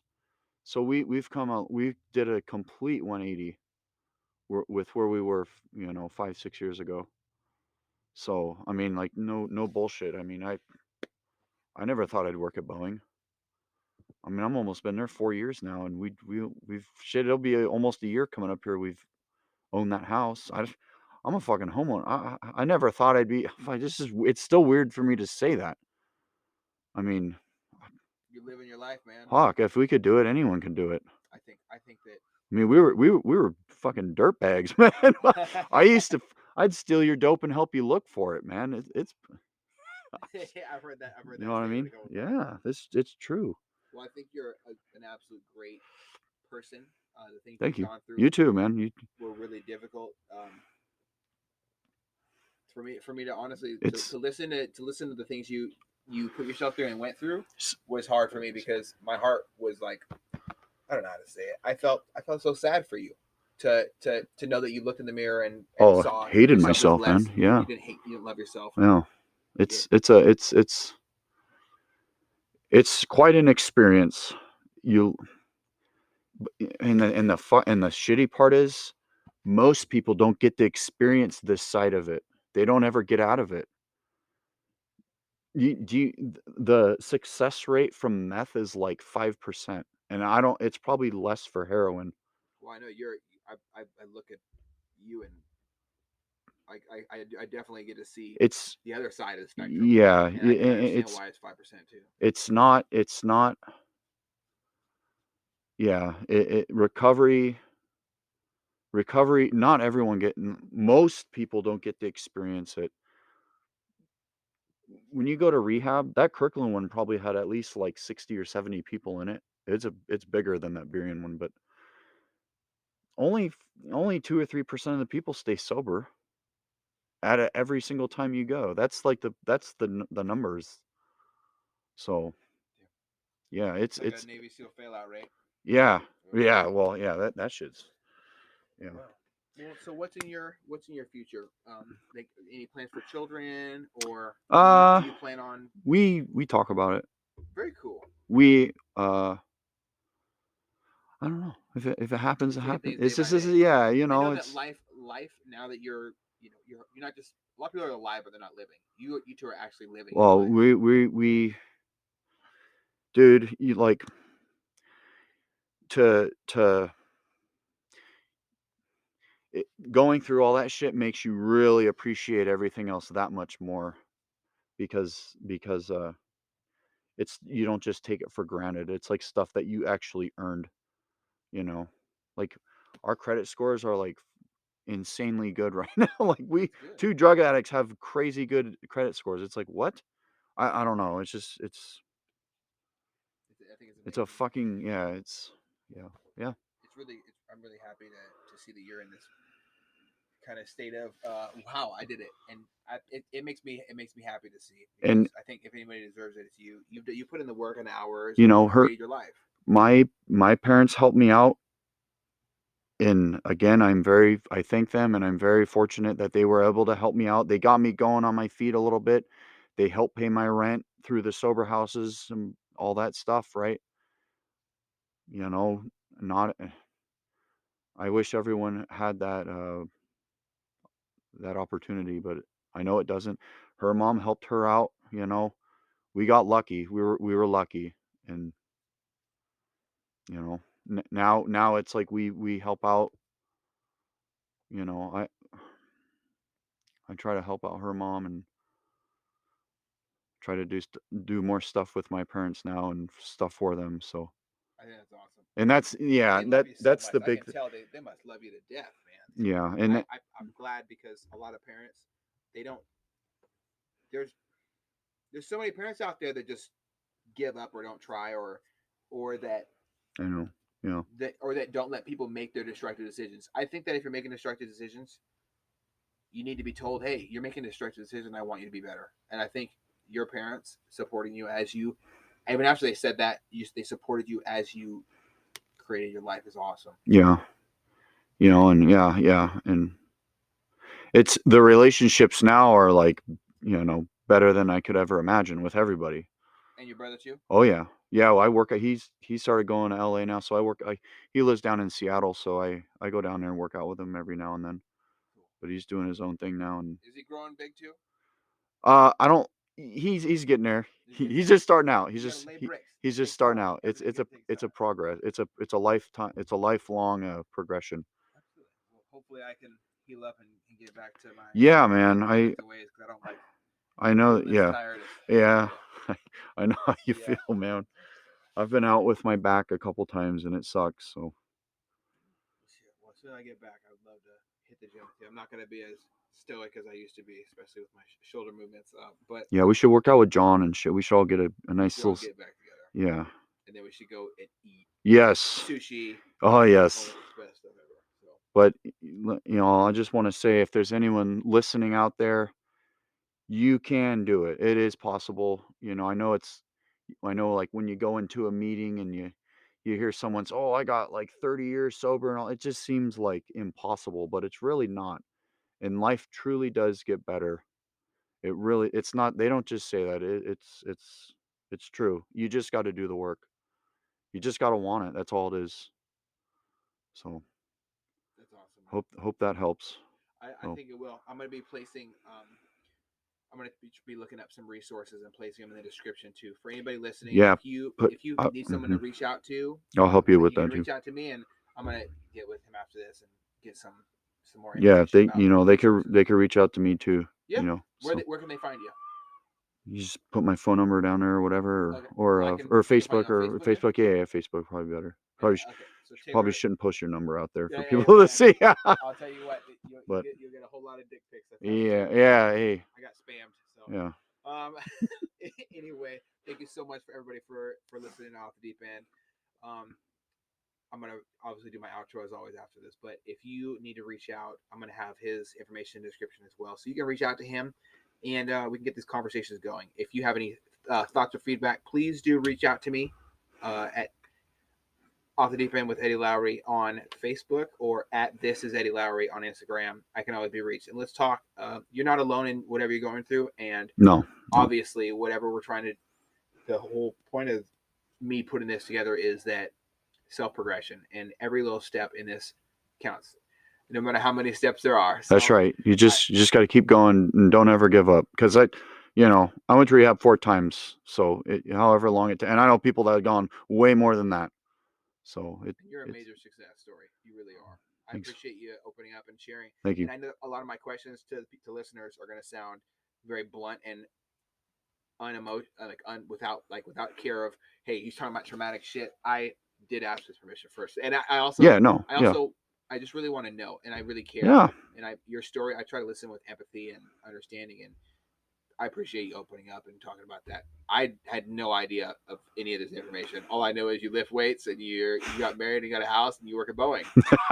And you're a nice guy. I was like, oh yeah, it's gonna be a great story. But you talk about sobriety and being healed from your past, things. Yeah, and I hope that's something that, it's sad because, like I said, not everyone gets to feel that way, but it feels like something you can't imagine until you actually just go through it. That's, I don't know. There's more to life than getting high, and it just feels good once you can just experience that without anything holding you back anymore. So yeah. Absolutely, man. Yeah, I honestly don't even smoke weed. Not even that. Well, I like being as clear minded. I drink, Sure. I have my fun, but I try to do everything in moderation. Yeah. Yeah. And I applaud people that can do that. I can't do that. If I have a drink, I'm drinking the whole damn bottle, then going to get more. So you know what it is. It is what it is. That's just how I am. Well, being self-aware and I'm aware of that. Yes. And that's good. And I think that a lot of people can benefit from that. I'm probably going to be drinking less the more I listen to other people talk about